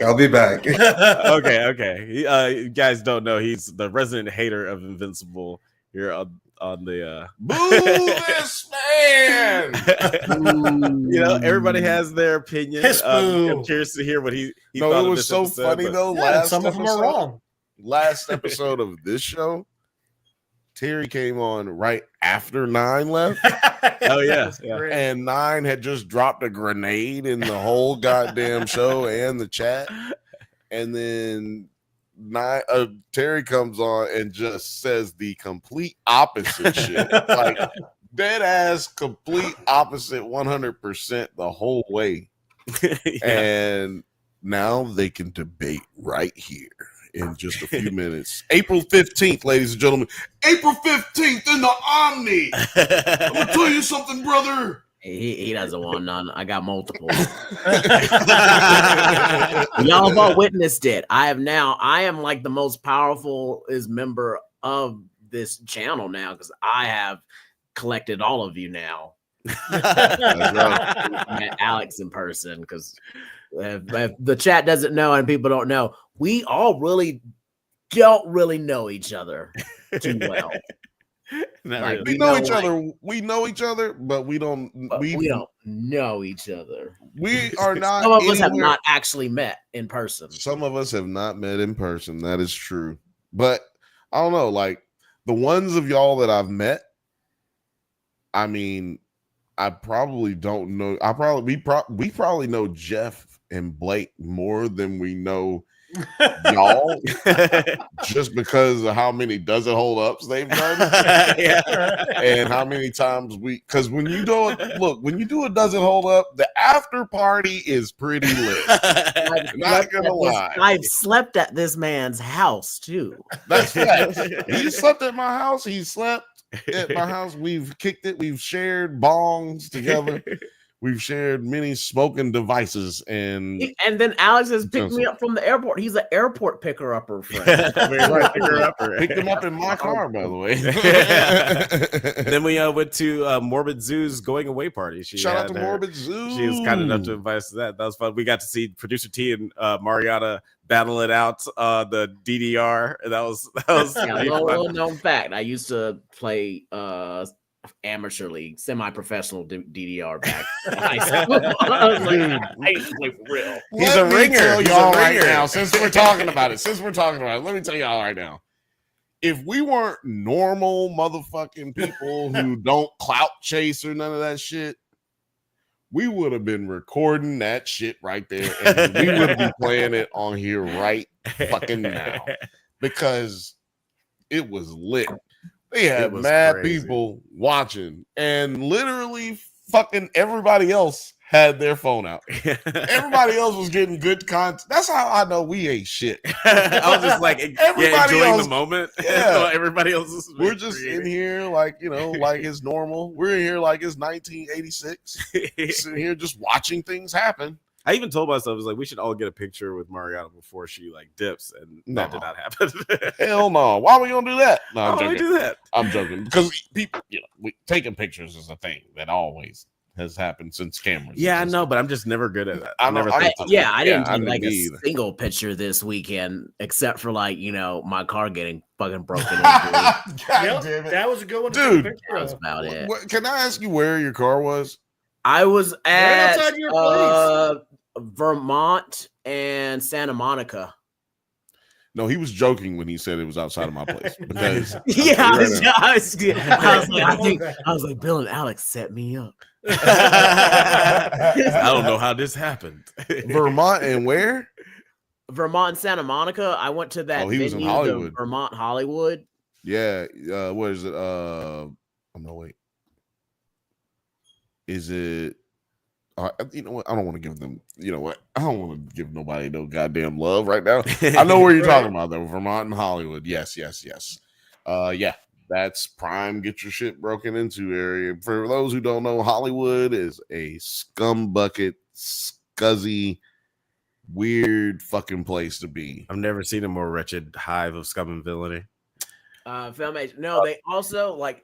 So I guess it was the bucket also in that neighborhood saw that got their attention, which I swear to God, if somebody on some A24 fucking film dropped, I think I should know this.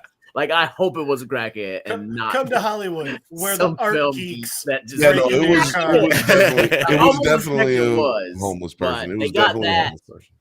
And I had my my little duffel bag that was like missing a zipper, had holes in it, falling apart, but it was my fucking bag. Like I had it for a while. I had that. I had some pins in it. Like I had like those Afro Samurai. Like I had the special zero. Not the Afro Samurai. I can confirm that the bag is dope. It was a dope bag. So that was taken. The one thing it did have in there that I realized that was kind of that was like, God damn it, was my my custom earplugs. But it's from a dude that goes to the gun shows here in Colorado, and there's like one next month. So I was like, I'll just get a new pair there. So nothing irreplaceable. And thanks to the homie Doug, I got that creepy monkey thing back again. I was kind of relieved a little bit that it got taken, but now I'm going. Well, since you're already on the solo screen, Philmate says, I enjoyed this episode of Invincible. I enjoyed it, but I felt there were some dumb choices made. And Terry, how did you feel about this episode, and also Philmate's comment here? Yeah, I could see where he's coming from. Just character wise, just Mark making dumb decisions, Titan making dumb decisions. Just but I thought it wrapped up pretty nicely though towards the end. I did like the wrap up, so I kind of felt like that kind of fixed it. But another crazy thing was just how much extra this is from the comic book. of this part where it was like a 2-page thing where he just finds Titan at the jail, and then with this you get like the whole scene, which I do enjoy because I like Titan as a character. I do like his whole expanded thing and everything that he's doing, and fixing up the community, but still with crime. But it's good. I like it. Shout out to K-Sphere. K-Sphere? Yeah, K-Sphere. Shout out to K-Sphere. K-Money Sphere. K-Money Sphere. K-Money Sphere Gold. He's got a globe there. So, yeah, I'm going with K-Sphere. K-Money P here. Dude's a fan of Captain Planet. He's a hero. But he says Fields knows some shit. Yeah, definitely feels like just he going back knows some to shit. Yeah, that's what that from our separate. Oh, and Laura, she's already gone, I'm sure. Wait, good having you again, Laura. I didn't even see this. She said, "Wait, is Kira Targaryen?" God damn it! We gotta pay more attention to the comments. Nine, what are you doing? Like, pay attention. No, and then so she said, "See you guys next week." Lots of laughs on this one.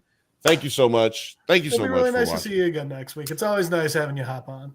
Go ahead, Jeff. But like what Terry was saying with expanding the 2 pages of Titan out to as much as it was. I don't read manga personally, but I have a friend who does, and he was telling me in Demon Slayer, the Entertainment District, which is like a 4-episode fight, is like 2 pages in the manga. So it's really interesting when animators are able to take something like that and expand it out to get the full story out of it. I always find that really cool. I apologize for talking while you were talking. I'm just saying. You're good. Saying I'm so sick right now. I forgot to drink, and also I've only smoked 1 time on this episode. So you're supposed to get plenty of fluids. Exactly, and I've drank water a lot today, but I didn't want to drink during the show because I didn't want to pee. It's fair. Yeah, that is fair. I never say pee, but it is funny. I personally thought that this episode was really good. At least that's what I remember. Because I really don't remember. He fell asleep, ladies and gentlemen. He did. I did not. I brought the Dr. Dabber through, so it's not like his completely.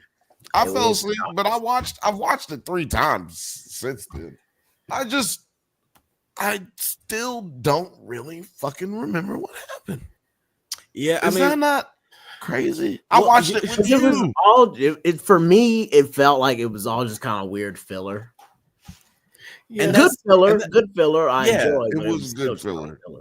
That's the thing about this show, or like how I felt when I was reading the comic book, is that like even rewatching this show, there's a lot of things where they'll come across different storylines. It's like, oh yeah, that did happen in the comic book, because when I was reading, I was just kind of blowing past it because I mean, like the Viltrumite storyline is obviously the most interesting thing. But one thing that the show does, the comic does well, and I think that the show does a little bit better because they do get to expand on these storylines, like the one with Titan, is they're able to make it a little bit more like it's all character development for Mark. Like you're seeing how he's progressing as a character, and he's kind of like a really great archetype for like a Superman type. You're like talking about how the show, Superman, how the show does it. Yeah, how the show does it. And yeah, the comic book does it well too, but yeah, the show does it a little bit better because I think you're right. Because I think that I completely believe that you're on point right there, because the book also focuses more on, like in comparison to the show, it focuses more on the other characters as well. This show decided not to go that route, at least for now.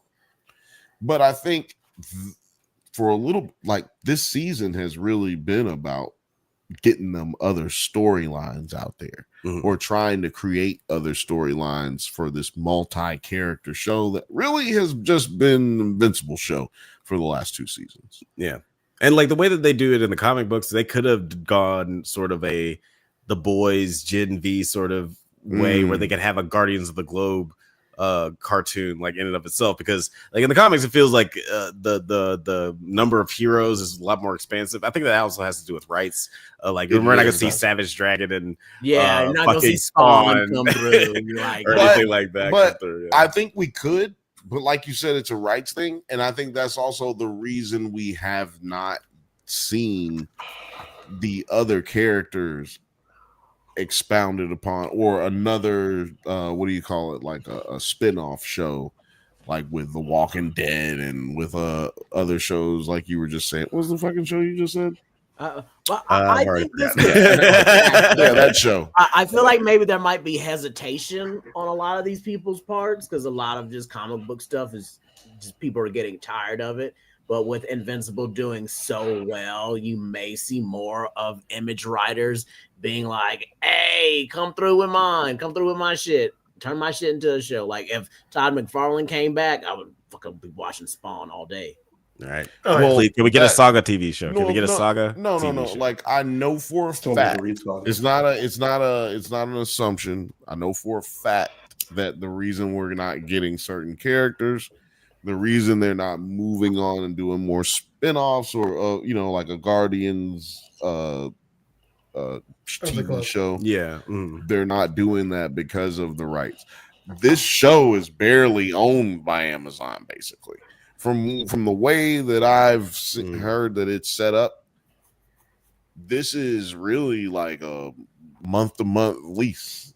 You know what I mean? Like they don't know whether they're getting picked up for whatever. And I don't think that they had season 4 confirmed, and they might have confirmed it now, but I'm pretty positive there was no confirmation that there was going to be a season 4 at the beginning of this. I don't think there was either, because there was just they renewed season 2 and 3, and I don't think that we got the confirmation of 4. So this is really a show that could be canceled. By the end of next week. See, that's what I'm saying. I think it's experimental. Like they're seeing what's going to happen with it. But no. That doesn't mean that it would go away, because I believe that if Amazon decides to let it go, it's getting picked up by another channel. Yeah, probably like Netflix or something like that. Netflix. What's the other one? Hulu? No, Disney. Because Disney has the money. Tubi. It's a cartoon. No, it's a cartoon. And, I want Tubi to pick it up. And Disney loves. I like Tubi. Disney loves more than anything picking up competition in the animated realm. That's what they do. Just in case for some of y'all who aren't old enough, Pixar used to be its own company. That's what I was just saying earlier. Like, like if it goes away, don't. And what I'm saying right now is like kind of what I used to talk about on the Bantha Bun show at 8 p.m. Pacific time every Thursday. I used to talk about this kind of stuff because this business of these shows very much so depends on show business. Very much so depends on what we're gonna see, how the content's delivered, how it's written. It definitely makes a big difference, or it's very important. But you don't have to care about it, because you still go watch the show, or and watch something else when this gets canceled. And Nine, I'm curious how you feel, like being a reader of the comics and the resident hater of the show. How do you feel about just like the expansion of this storyline with Titan? Do you think that it enhances the storyline, or do you think that it takes away from it? I don't know if I'm a resident hater of the show. No, you're the resident. You have a residency here. All I'm saying is, like, is the animation? Why you booing me? I'm right. Is the animation the best? No. But are the characters like really cool and interesting? Also, no. Thanks, bro. Like, it's not fun to watch. I feel like they're stretching a 20-minute episode into like an hour-long thing, and I'm just get bored watching it. We literally see a moral dilemma that a superheroes and reality would have to face where you see where you have to realize crime is always going to happen. There will be fucking crime. But sometimes there is just a worse motherfucker that can come through, and it's like, well, who do you do? Done that, do seen you it help before, the bad and a guy lot to more prevent interesting an even worse bad guy, or do you stay out of it and then let just shit fall in, and then it could be just worse, and then it's your fault for not helping? We saw that happen, and this dude's hating. Hey, Wow. Mark sucks. I do feel like I do feel like the main theme of like the whole show and the whole comic and this season in general is like these grays in morality, there's whole kinds of levels to this villainy shit. Like once upon a time we thought Omni-Man was the worst person you could think of, and we've seen people this season who are more despicable, and we will definitely see before this season is over people who are more despicable. So let's get to that. Let's get to that for the record, because I'm waiting. Nine brings up a good point. Let's get rid of this building story bullshit and just straight to the action. Nothing but action. You could do both. We could. First of all, both very interesting. First of all, they're not. That's what the comic book, the show. It's Dragon Ball Z, man. It's Dragon Ball Z. It's very Dragon Ball Z. No, man, look, you probably grew up with the Kai and shit. Like, no, I'm talking about Dragon Ball Z, 1989. I'm watching 4 episodes of a nigga going, exactly. Nothing's happening. He's like, 26 first Super Saiyan fight. It takes 7 episodes before they throw a punch. Man, the first Super Saiyan fight is 10 episodes. Like, it's 10 episodes. It's so crazy. And it's goddamn ridiculous. It's 5 episodes before that of him just holding his arms up in the air. The newer versions that came out in the early 2000s. That shit was peak. That shit was bullshit because they cut out all of the episodes that build up to the point. Like, it sucks when you watch a 30-minute show and it only gives you like some fucking dialogue. The fight between fighting, Goku and Frieza is considered one of the longest fights in anime history, lasting about 30 episodes and over 4 hours. Oh my God. He says we have 5 minutes before this planet is going to explode. And that shit is fucking still 30 episodes. And it's peak. It's good shit right now. I'm not invested into any of this stuff, But God it's damn That's always my point. You imagine those monologues at that fight. speed. You just had to be there.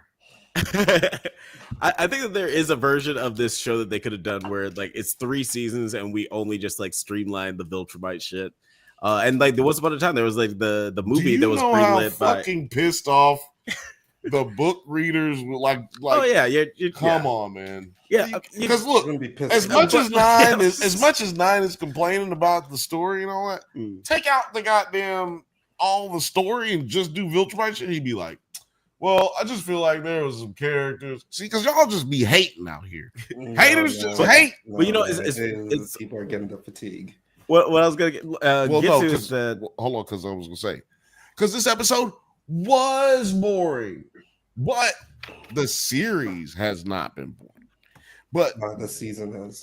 I don't know, that whole multi-pole scene at the beginning, that was funny and fucked up. That was tight. That was tight.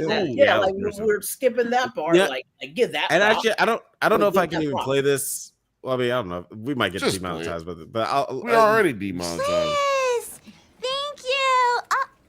Our nips just touched. Mine are so hard. Mine are different sizes. And it was that times like 100. Like it really was that. A thousand of them doing that. All their nips want to smile again. All exploded. Like we thought of that as a plan. And like I was reading something, somebody pointed out, like, think about that. Like, because Kate said she was like, she feels every time a clone dies and gets fucked up. She whatever body, she feels that. So this dude felt all of themselves just crush themselves to death, and he was just fucking taking it. And you see him and like he was happy about it. And like, like, did he get like a rage boner from it? Like, shit, goddamn, you don't see me and my clones dying every fucking 10 seconds and shit like that. Much more economical.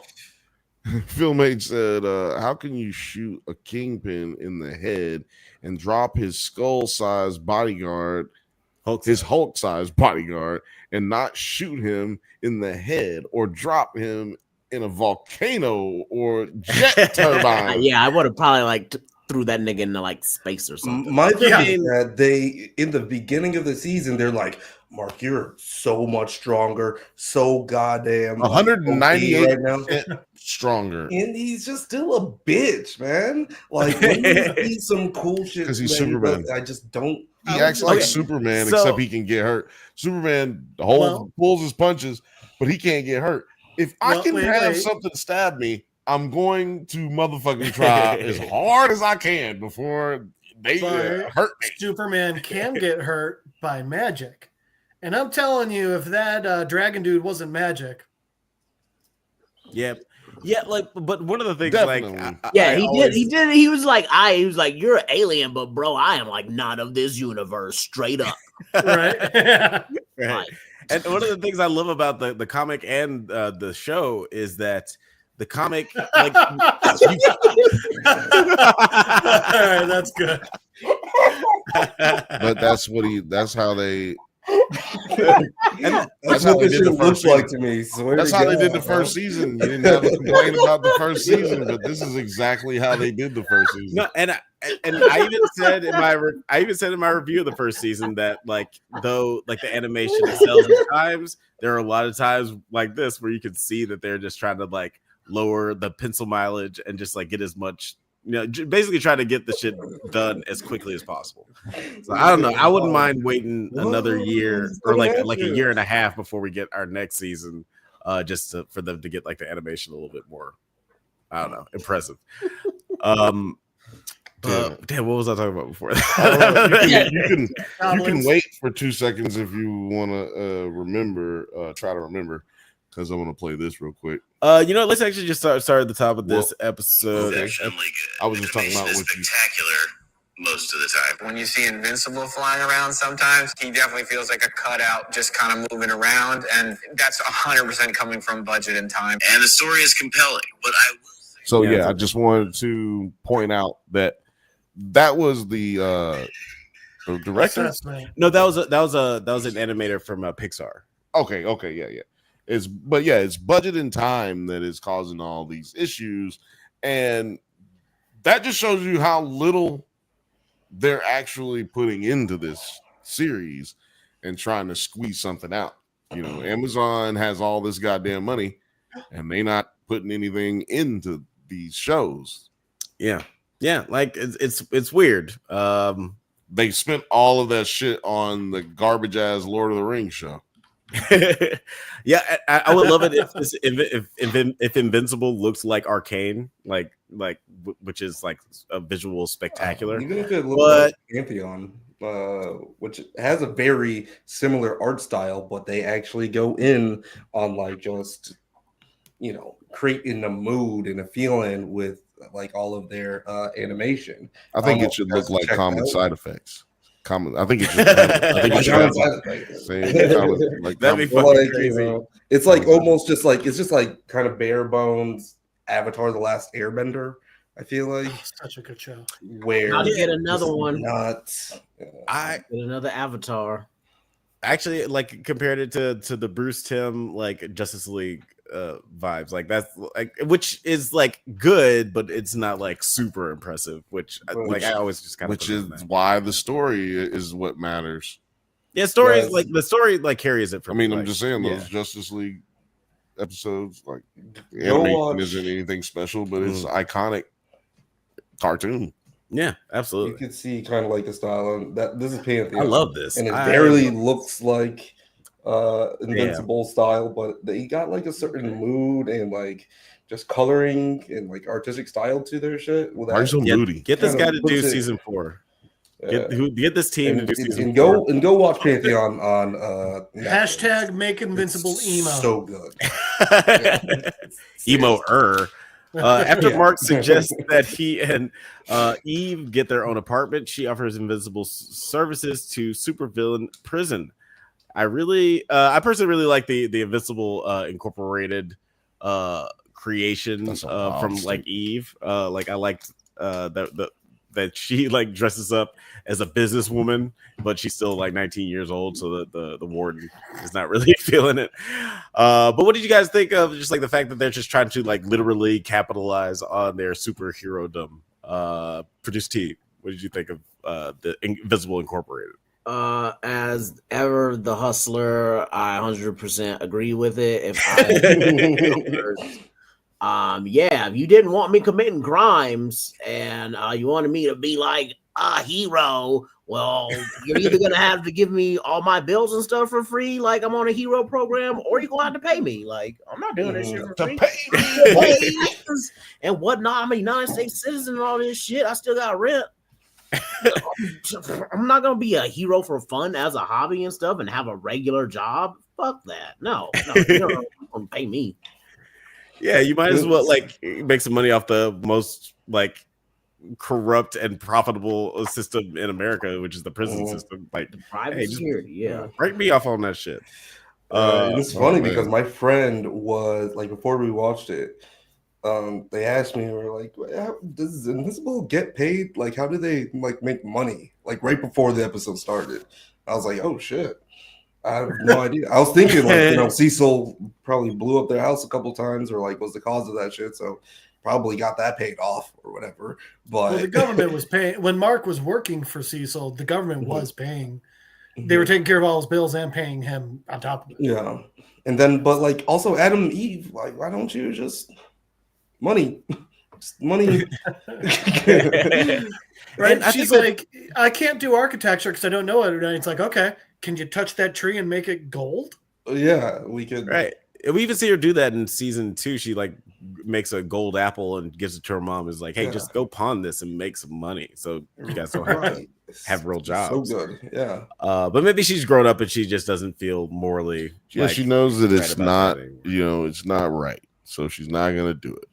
She's hell bent on doing what's right. That's all it is. Talking turds in the chat. It's almost ironic that the animation in the show is as bad as Image Comics were all about the artwork and not necessarily the story when they first launched. Yeah, like imagine if these two powers combined. Like I love Ryan Ottman's what you call artistry for this this comic book, and it just doesn't. Yeah, it's like the show doesn't really live up to that. But the story, is still like really, really solid. Like, and I feel like again, like this, it's refining. Some comic books don't need good story. That's not how comic books really work. Yeah, most of the time, no. You need a good story though to get somebody to sit down for 30 minutes, or in this case, sometimes 40 minutes. So it's really, it's you got to cut the fat on a lot of things when it comes to, doing a, what do you call it?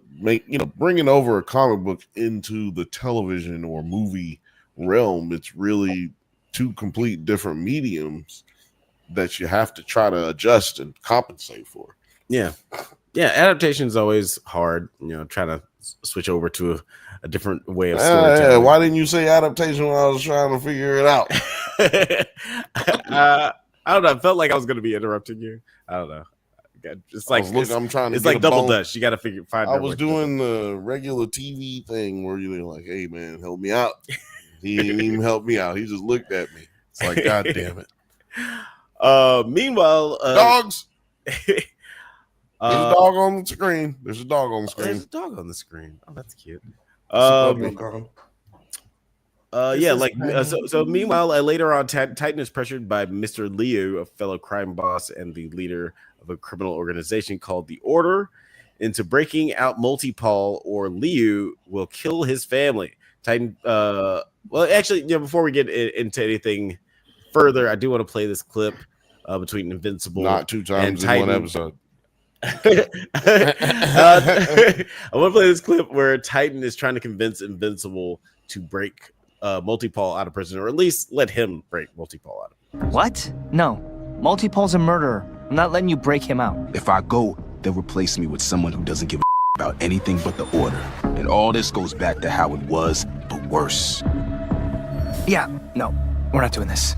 Thought you superheroes cared about saving lives. Come on, taking you to prison. Come on, dude, I can fly. You're not kidding. Huh? We all look the same to you, hero? And it's Black History Month. It's Black History Month, man. I'm just like, you know, that's what $20 and a Lunchable can get you. Shout out to everybody on Twitter who's retweeting and reposting or whatever they do, whatever it's called. Shout out to y'all. We got like over 10, maybe like 12 on all of them. Like, share, everybody retweeting, baby. Retweet. Appreciate like, it. do you think like at the local community center that he's like recently built and shit, there was like a casting call that was just like, hey, everybody need all Black males who are about, you know, 6'3", come down here to the station wheel for acting, getting $20 and Lunchable. That had to be rehearsed, and that was clearly staged. Yeah. Is it the Lunchable with the cookie, or is it the Lunchable with the Reese's? And if Invincible touches any of y'all, you gotta be like, do we look all the same to you? Like, hit them with that, all right? Yeah, pull out the race card immediately if you ever get. You know, I do feel like at the beginning of the episode, they did establish, you know, Titan's like just like rapport with the neighborhood. By the way, you know, he's voiced by Mahershala Ali earlier in the season. He's our neighbor. Yeah, he's in the neighborhood. But now he is voiced by Todd Williams because Mahershala Ali is too busy not making a Blade movie. But wait, this one wasn't Mahershala? No, it was voice actor Todd Williams doing a great Mahershala Ali. That nigga doing a great Mahershala. But maybe he should actually be Blade because he's probably younger. Yeah, actually, I'm gonna cast that guy. I'm gonna tell y'all that is the reason this movie is. Oh, I'm sorry, Mahershala. Friend of the show, but that nigga is too old to play Blade. I bet him. I said that immediately. Yeah. But yeah, like it is interesting how I forgot what I was saying. It's interesting how you forgot what you're saying, but yeah, this guy doing a great job voiceover acting. Because my question was going to be to you, how do you think Mahershala is doing as a voice actor in this show? But well, goddamn. So who voiced Angstrom great. Levy? That was Sterling K. Brown. Yep. Okay, yeah, because he like that was peak. I feel like he was just really getting in that bitch. Before we go, I called my shot. Go ahead. I called my shot in season 1. I was like, Angstrom Levy is definitely going to be cast. Jeffrey Wright is definitely going to be cast as Angstrom Levy, but that didn't end up. I wanna, before we move on. Last time I asked Bert if he could check out Severance's ratings, but we moved on. So can we get in the Invincible ratings before we fucking forget again and move on? Of course. Lowest rated episode of the season. Really? 7.6. Going back into the conversation that we had before. 7.6. But we have a 9.3 this season. What would you give this episode, Jeff? I actually think 7.6 is pretty fair. Between that and a 7.8. This isn't a great episode. It's a lot of filler and you know, there's some cool stuff with different powers, like with Multipoles or with Dragon Man. But I mean, outside of that, it was just kind of like, you know what? I forgot there was a dragon in this, and I said it was Dragon Ball Z. Dragon. You know what I never understand with teleporters? why don't you just like, so like the bodyguard, why don't you just like teleport him to like 50,000 feet and then you teleport back alone? Teleporters, I feel like, would be the easiest way to kill everyone. Do that, teleport them to like inside a wall. If they're good enough, teleport like just half of their body somewhere. Yeah. Teleport him into a mountain. Halfway, have his ass sticking out the mountain. Right. If you're that good, yeah. If you're really cool. Yeah. But I mean, he could have like dropped him in a volcano or dropped him in the fucking ocean. Like, I'd be like, like like in Antarctica, like, good luck swimming in this terrible ocean, the Bering Strait.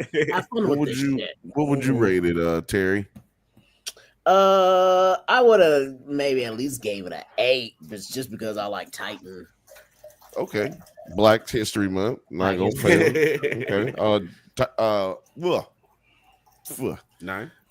A 4? I'm gonna give 6.5.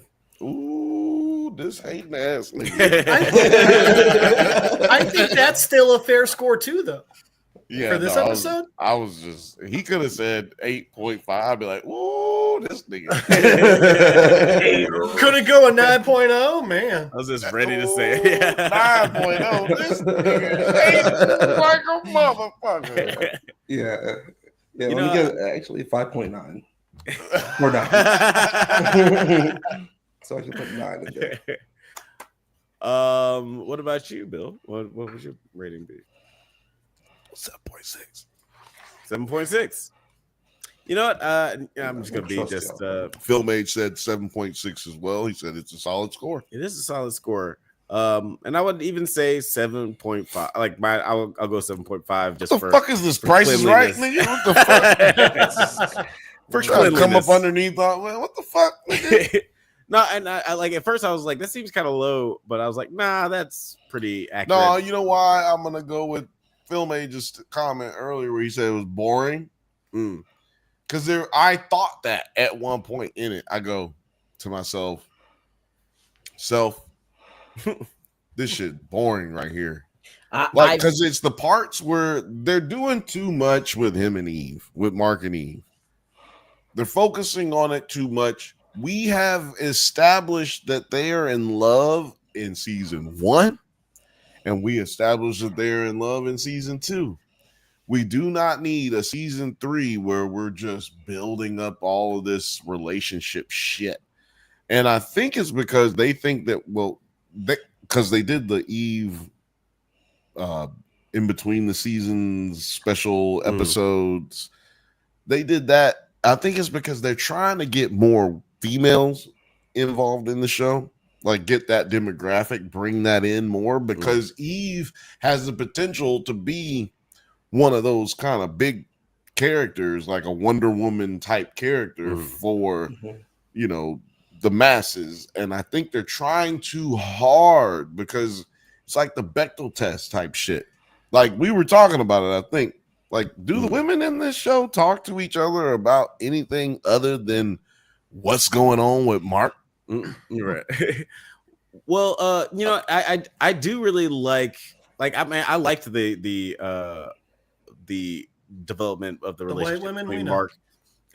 I like the development between the relationship between Mark and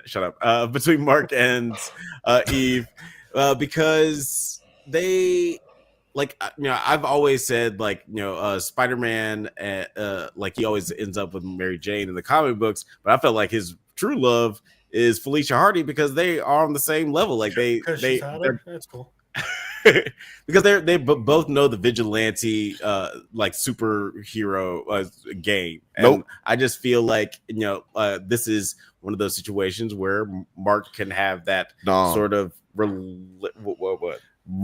Mary Jane is the one because Felicia is the black cat, and anytime this nigga Morbius come around is fucking like you like this nigga even though he can't he a bat now, leave it alone. No, he come around. No, I have to. No, fuck that. Mary J, she's down for the cause all the time. Mary J. Right, I'm going to throw this one out there. I think Talking Turds got it down there in the bottom. And for proof, in House of M, when everyone's given whatever they could want, he ends up with Gwen. That's true. That's true. That's true. That's true. Yeah. You know? But no, I really like the progression of their relationship in the comics, and because Mark. Peter and Gwen, that's a good call.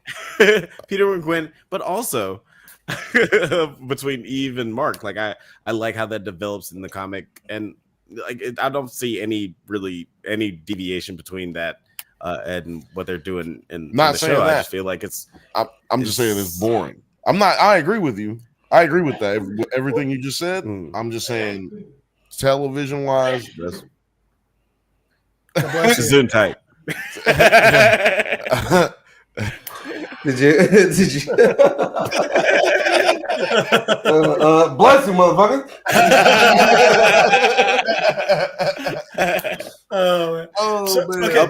So here's the thing: their relationship and their relationship growing and developing the way it is. That is interesting. It's just this episode was boring. Yeah, no, I agree. Their relationship is good. Their business sucks. The thing is, we've talked about it every episode this season. This is the 5th episode. Let it go. Move on. Move around, nigga. Save the fucking world, my nigga. Like, goddamn. It's crime and all that shit. But we haven't talked about I'm pretty sure maybe you were going to go with this. Pretty sure maybe. Possibly. we got a lot of our boy Oliver in this episode, and I feel like that was way more interesting. We should have stayed with more stuff, like, you know, moving on with his character, because he's gonna probably be twice as old as he is in this episode, next episode.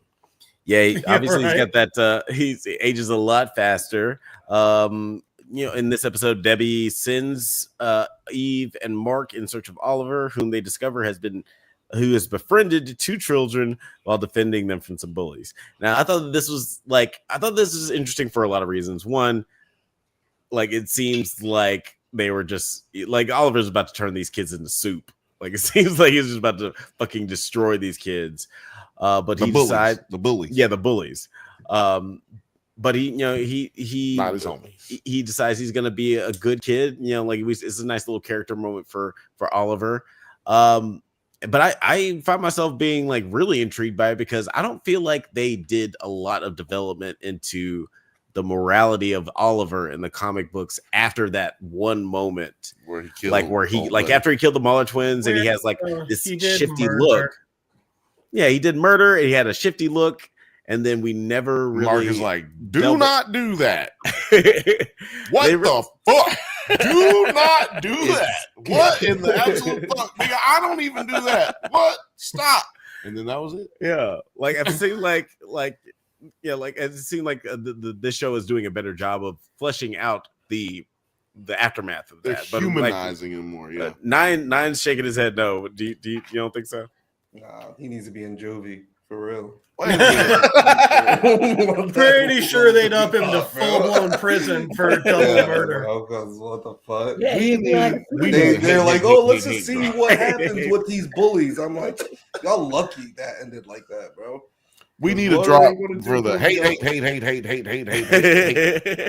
Just Adam and Eve didn't see him blood soaked. I don't know. That's true. What the fuck? Like, if it went the other way, what was she gonna do?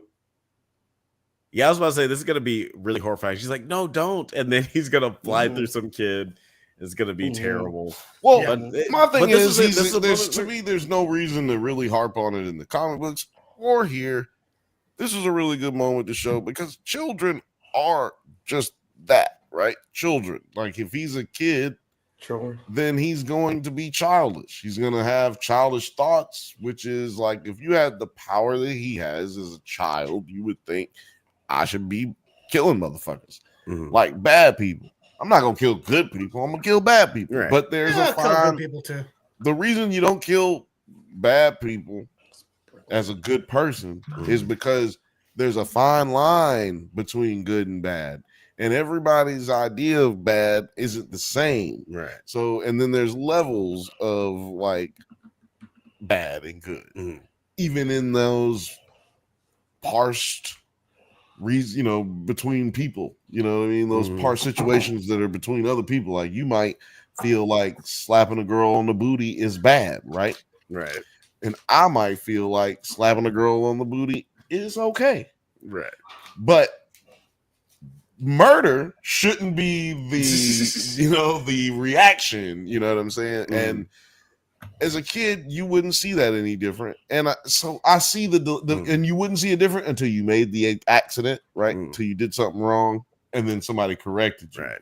And it's kind of like to your point, it's kind of like a combination of all of Mark's own moral feelings, because he feels like straight up you need to go to jail if you do something wrong. Like you need to be punished. He tried to take jail twice. Yeah, like he's like, nah, I'm not trying to hear this shit. You're going to prison.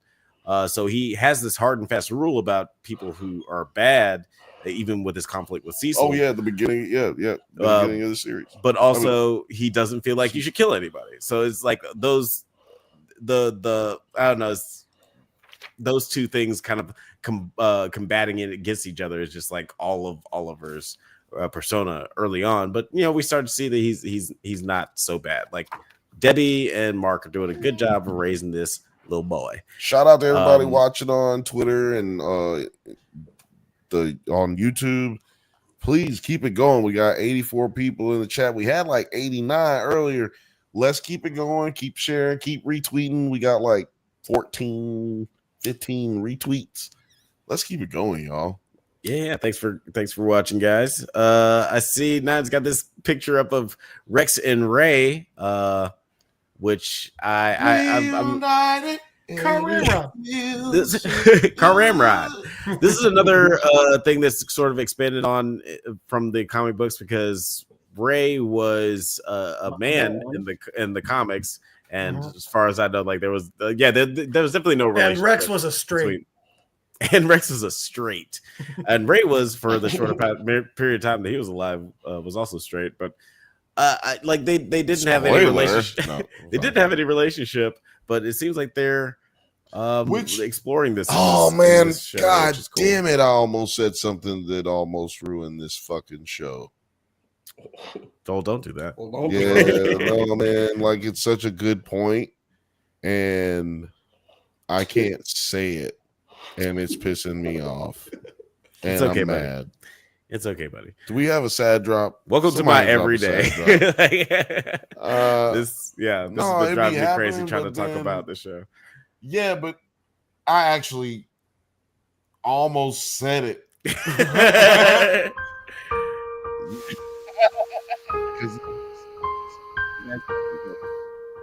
You work so hard and then you can't get your shit off, man.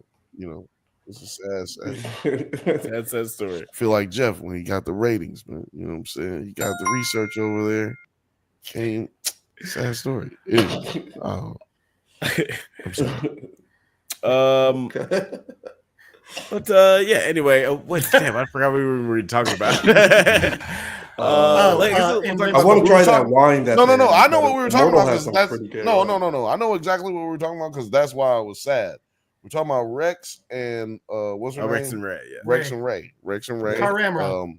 I like that. I like that. But try that wine. I thought that this was interesting because Ray did say earlier in the last episode that she wanted to, cook a meal, like something regular. Like, our lives are crazy. Let's get this shit to some regular shit, like some grounded shit. And then they ended up having to go fight crime, like while they're at the grocery store. So, and also they're showing this growth in Rex that I'm pretty sure wasn't in the comics. He's just like becoming this really sweet, That's what happens when you get shot in the head. They just kind of made him nicer. He was just like, I'm nicer now. And they're like, okay, yeah, Rex is nice now. And that's the comic that like they didn't really show it. Right. He just sort of declared it and then it was. Is it because he I declare civility. I do declare. Is it so is it because he got shot in the head though? Because I feel like I don't think it's because he got shot in the head. I think it was like before that. Like I mean, the unraveling. I think it's the fact Kate that all on him. friends died, or he at least thought all of his friends died in this moment where they kick ass. You know what I'm saying? Like they're not fucking bitch ass motherfuckers. No, sorry YouTube. But yeah, they know punk bitch. They fucking go in there and kill everybody all the time. They win. They went in there and got their asses waxed. Yeah. You know what I mean? And I think that is what broke him completely. Because I think he started being nicer when Kate and him broke up. He kind of started really trying to be like, yo, man, what the fuck is going on? Like, it must be me. When he walked in on the immortal boning Kate and Kate and Kate and Kate and Kate, that messed up with me a little bit. Yeah, man, that would have messed me up too. There have been little moments with all my girlfriends. There have been like a lot of small moments with Rexplode, whether it's like the breakup with Eve, the breakup with Kate, getting his ass handed to him by Monster Girl. Like there's a lot of moments where he'll have to just like eat his own shit. I think he's just like slowly been becoming a better person. What the fuck is this? I love John Kill says in the chat, I low-key need to see Mark work.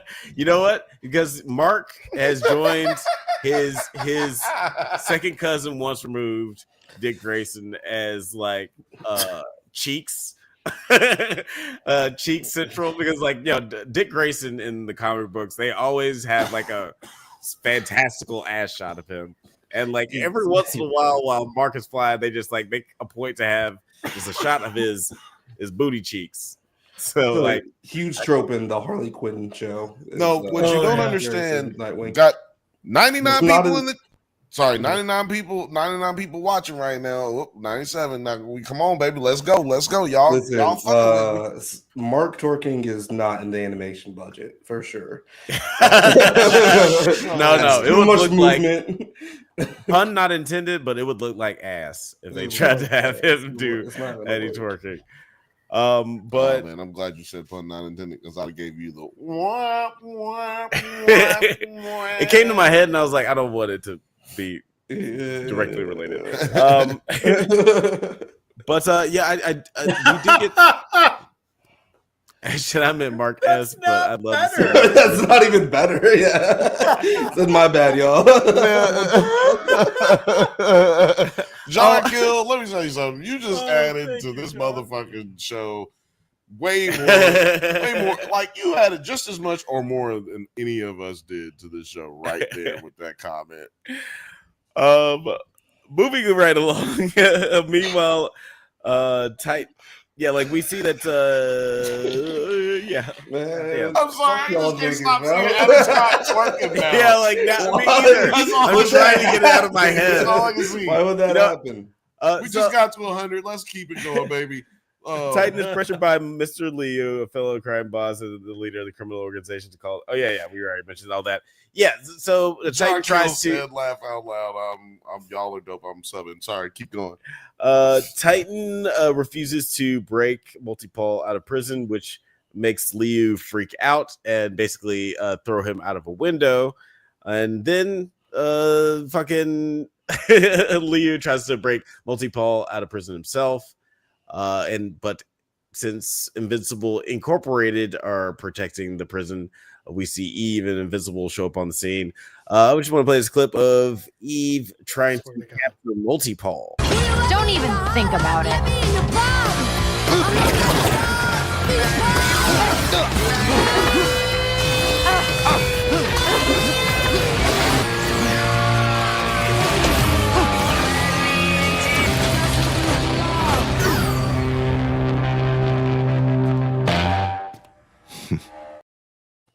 That was the best I part of learned the that in episode. architecture school. That was the best part of the episode for sure. When he duplicates himself and then kicks off of his duplication. That shit was dope. That was and I noticed it, but you know what? I didn't even think about it. I was like, damn, he just multiplied and threw himself back. That shit was crazy. But I didn't think that this bitch was dumb enough to miss that, you know? Goddamn. Come on, bitch. Like, why not encapsulate the entire jail? Just a wall. Yeah, the whole jail, the whole fucking entire she had to make facility. some room for herself. No, the facility. Her job is to keep the jail intact. Outside of that one small thing she made for multipoles, it's all crumbled. Exactly. Like she, of course, they escaped. I don't know why they paid them for shit. Oh, you saw. I agree with Jeff. I saw it as that. Like, were you saying that like she killed those guys? No. She was because I saw it as that she killed those guys. I saw that she killed them. Like she was killing some of them because they were in Savannah. Of the multipoles? All the ones that were in those other multipoles that were in those other. Who cares? Okay, she killed them. I'm not mad at that. I don't care about that. My point is what Jeff is saying. Look, you're supposed to be protecting this place, regardless if it's a prison or wherever. Why would you not just encapsulate the place, cover the entire place in a big steel ball of impenetrable ball of whatever the fuck? Yeah. Instead of just waiting till the goddamn dragon fuck everything else up, and then you know what I'm saying? Like this dragon is fucking shit up, man. And you know what? He was. Look, we are not even talking about it as much as we should because we can't show it in a clip. But that dragon was stepping on people's heads and just killing. He was just murdering motherfuckers. He didn't have to. There was like room to go around, and he was just like, no. Prisoners, just random prisoners. He was just killing. I was like, these aren't even guards that are shooting at him. You're literally just stomping around in the prison yard for no reason. Like, free your dude. What are you doing? Yeah, he clearly has no idea where Multipole is because he could have gotten him out in like 30 seconds, but instead he's just terrorizing the entire prison. He's like, well, if I kill him, at least I kill him. Like, he might kill Multipole, though. He almost did. There was like a fucking spot where scene where he was like right here and it just cut up the fucking thing. He was like, like. But I did think that like this is a good scene to show how like novice, Invincible, and Adam Eve are, because like in retrospect, like we both talking about how powerful like potentially they both should be, Invincible and Adam Eve, but they're 19-year-olds. It's not about how powerful they should be.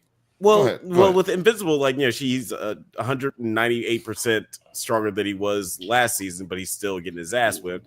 And Eve, you know, has all the capabilities in the world, but she has to go to architecture school to be able to fully unlock like the full potential of her powers. It's just like, you know, these guys are still kids. They don't think as creative. But to your point, it's not their power set; it's their intelligence. 19. I'm not saying the age isn't an issue. I'm just saying that you're saying that their power level or their power set hasn't made it to a certain level because of their age. I think it's just their intelligence. Like you said, she's going back to school. Eve's going back to school. She's going back to school to improve her intelligence because she has the power to make these things happen, but she keeps fucking shit up. And you know, she costs people their lives and shit. So I just feel like that's what it's more about. These two specifically, they too smart to follow the orders of the GDP or whatever the fuck they call it. Yeah. But they're both of them too smart to do that, but they're too stupid to fucking be able to organize themselves. They want to move into an apartment. Mark asks his mom, how much does an apartment cost? That's Idiot. like, exactly. Yeah, he didn't even know the Declaration of Independence is. Fuck, like, nigga, go look in Google. Watch God National Treasure. Asking your mom. Watch PBS. Go watch an episode of Wishbone. Go watch goddamn Magic School Bus. Fucking Nepo baby, bro. Jesus Christ. Like, Jesus Christ. Like out here. Your dad is a superhero, so you just didn't learn not a goddamn thing. We didn't see the nigga graduate, did we? Oh no, they did. They had the graduation scene. They had a graduation scene, but they were scared to fail him because his dad is Omni-Man. Yeah, like I just don't believe he learned any goddamn thing. Yeah, I mean, they're just dumb, is what I'm saying. No, yeah, they're definitely dumb. I think that and again, Rex pointed that out. Rex pointed out that they're dumb. He was like, "Yeah, like I don't know how to do anything." Yeah. He's like, "I don't even know how to fucking do laundry." Like he's like, "I don't. What is the fuck?" Yeah, like if you commit your entire life to doing one thing and it doesn't necessarily have to do with like book smarts, like you can see. Like I've met some professional athletes that are not very smart, except about football. That's exactly what I'm saying. Exactly, because them niggas go to college, but they don't be learning nothing. Yeah, they don't learn nothing. I said it quiet, nigga. They big. School, Shut up, nigga. They big. I ain't trying to have them kind of problems, man. Don't say that loud. But they dumb as hell. But it's funny. Like I made a video called like the craziest things that happened in Invincible comics, and I feel like 3 of those things are definitely going to happen. Craziest things that have happened in the Invincible comics. I think is what the name of the video is. Okay, who need to check it out? Who remembers? But I feel like 3 of those things on that list are going to happen in the next 3 episodes. Really? And I'm really, you really think excited. It's going to 3 of those things for sure. Oh, okay. I'd say 1 of those things. But I don't know. But I know why you're saying 3. But I just feel like they've changed so much. And there's certain characters that have become likable. And just like there's a lot of TV shows where, not so much in movies, but TV shows where a character is so well liked, they won't kill them off. And I'm not sure that that's not what's going to happen here. So are we expecting Viltrumites for the rest of the season? Oh yeah, they're going to tease a Viltrumite at the end of the season. Period. Yeah, one way or the other. Yeah, exactly, exactly. You it's like Darth Vader. Yeah. You hold it as much as possible. Some Viltrumite shit, or at least some updates with Omni-Man and Alan the Alien. Like all of that shit was cool and everything. But right now, I'm just like, come on, guys. Yeah, it's like when you're playing Uno, you got to have that +4 card and the wild card. But you hold on to that +4 till like as long as you can. That wild card, you might need to use it again. Like you might need to use it, but you got that +4, you good. You know what I'm saying? Yeah. But I'm gonna hold on to this bitch and hit you with it, and then call Uno in this motherfucker. Yeah, like when reading this time period of the comics, and I got 9, I'm curious, like how you might feel like the way the season will end. When I was reading this time period of the comics, like something insanely huge happens pretty soon, and then right after that ends, I'm like, God damn. And then something insanely huge happens like immediately, like the same day as like the other one gets resolved.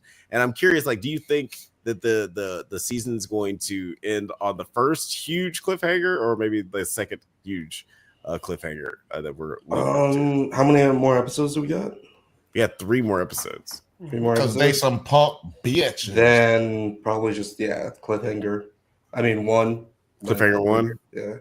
Why are you gonna do 8 episodes? Yeah, I don't know. Yeah, I guess y'all some lazy ass, bitch ass, scoop ball head ass motherfuckers, man. Let me tell y'all something. And I'm not talking about necessarily the people who make the show, but the people who pay for this show. You is a bitch.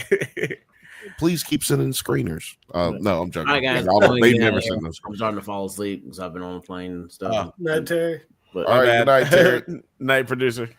You can find Terry at T-Pins at T-Pins everywhere. T-Pins CO. T-Pins CO. Terry photos, all that shit. All that good shit. You can find all of his, all his social media in the video description. I guess we have been talking for a while. We should probably wrap up pretty soon. Bert, do you have any like final thoughts on this episode and like things you're excited to see like for the finale? These like last 3 episodes. Nah, I'm mostly just here for the ride. Just here for the ride. Like it's because you haven't read too far. You're pretty much. I'm like a book ahead. Okay. Yeah. So you haven't read too far ahead. Yeah, I'm kind of hesitant to do so until I see it. You know. Like I know, like so on IMDb, the pictures for the next episodes have like a little thing.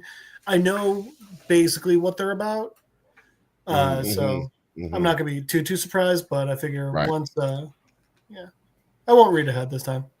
Okay. I feel like sorry. No, you feel what?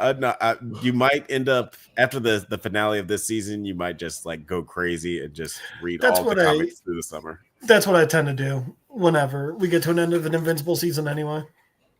Yeah. So I don't look ahead on the thumbnails on Amazon because I don't want to be spoiled. Like I know it's really hard. I like just focus on it. Like, no, don't look at. But do y'all think that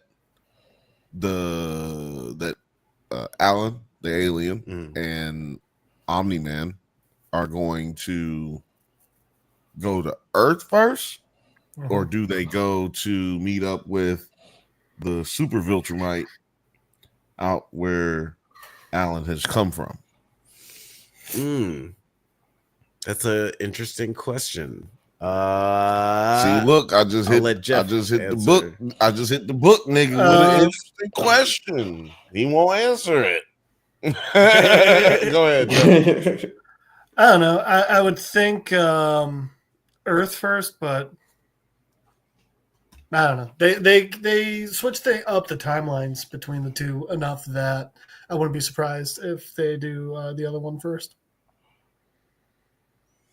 It would be interesting if they went to Earth first, the way that they're doing the story right now, just to have like a reconciliation or just like a re-meeting with Nolan and Debbie, since that's sort of been looming the past couple of seasons. It'd be interesting to see how that interaction will play out, depending on how they want things to flesh out, because there's a lot of shit that happens.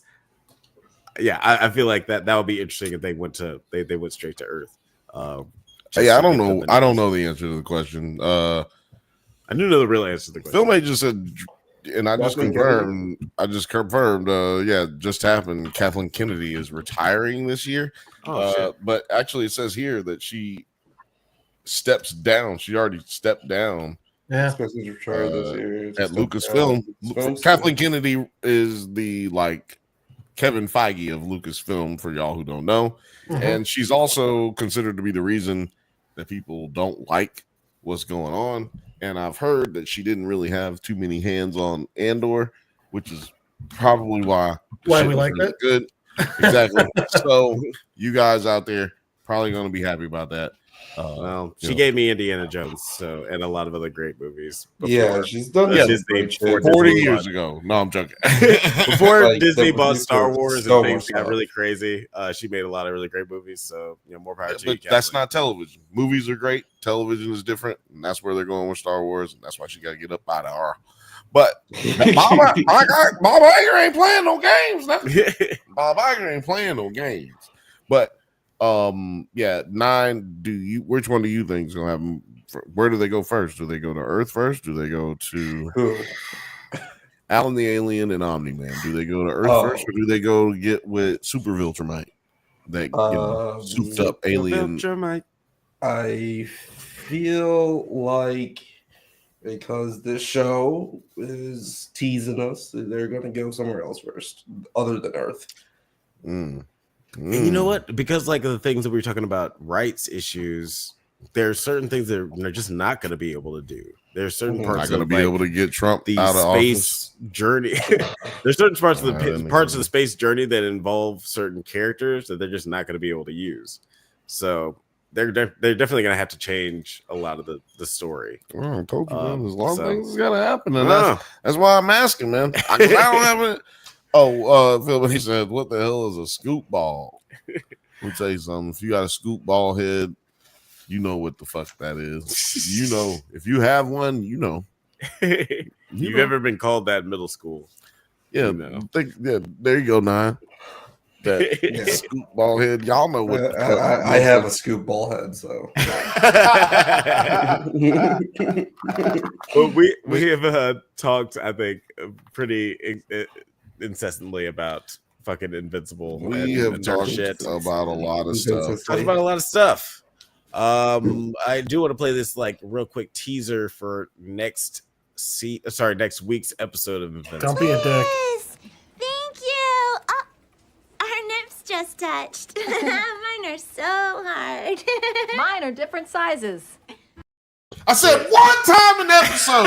I said one time an episode. It's obviously going to get. Where's really, my gun? I just told you to not be a dick. Next episode, it's going to get really crazy. Shit. You can see the conflict. I quit last. I'm going to bed. Was it last episode? All right. Good Bye. versus evil. I quit on one. I quit one episode. Oh man, That was really Bert, lost everybody. Jeff, everybody. Well, now that Bert's gone, Nine, where can the people find you on the interwebs? You can find me. That's 9 Nerd Yards on YouTube, Instagram, TikTok, Facebook, Blue Sky. The Discord's popping. Let us know what you're thinking. I am working on a new video. I'm actually working on a few different videos, so hopefully one will be released this week by the end of Black History Month. So keep your eyes out for that. Don't forget to go check out that Head of State video for Black History Month. I got yellowed on that one.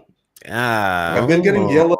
I'm like, they retroactively yellowed like 3 of my last videos. I'm like, I didn't.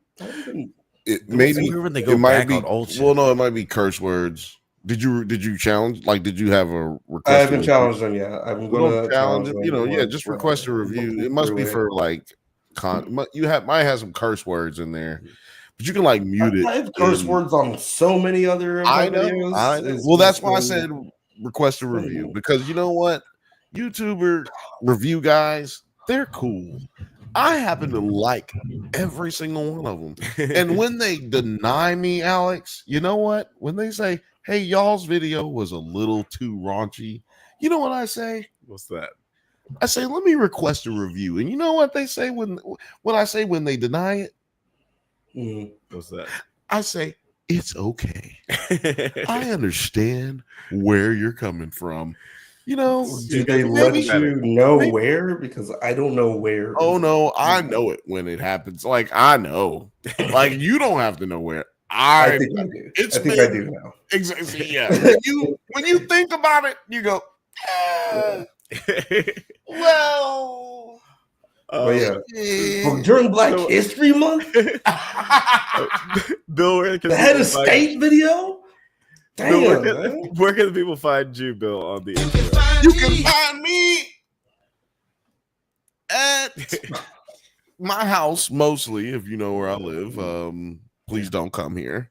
Yes, we have guns. We have guns, so please don't come here. And also, you can find me on the Drunk Banthas channel, and also NerdsatNite channel. Obviously, that's where you can find me. You know what I'm saying? I'm here. I'm here for y'all every Thursday and every Monday and every Thursday, however you want to look at it. Always at 8:15 p.m. Pacific time, and I never motherfucking stop. I never motherfucking stop. That is true. He's known for never stopping. Thank you for listening. By the way, I've not watched this movie, but Netflix gave me the shirt. Shout out to Netflix for Amelia Perez. It's an Amelia Perez. Is that the fucking worst movie ever? Apparently it is. I've never seen it. They're giving away We haven't seen it, but we read the script. Okay. They also sent us a script. They sent us all kinds of shit. What? So, thank you for the shirt, Amelia Perez. Oh man, stay on 9. I'll tell you about. Hold on, 9. Stay on. Thank you for listening to the Drunk Banthas podcast. We do this every Monday at 8 p.m. Pacific time. Doesn't hold up. Check out Doesn't Hold Up. Yeah, check out Doesn't Hold Up. But don't forget to like and subscribe so you can get updates on new videos. Check us out on Twitter, IG, TikTok, Letterboxd, likewise, and all the internet things at the Drunk Banthas. Until next time, stay safe, my little Attilas, and may the force be with you. Go outside, nerd. Get out. Go. I ain't got time to be distracted by your worthless chime-ins. Go.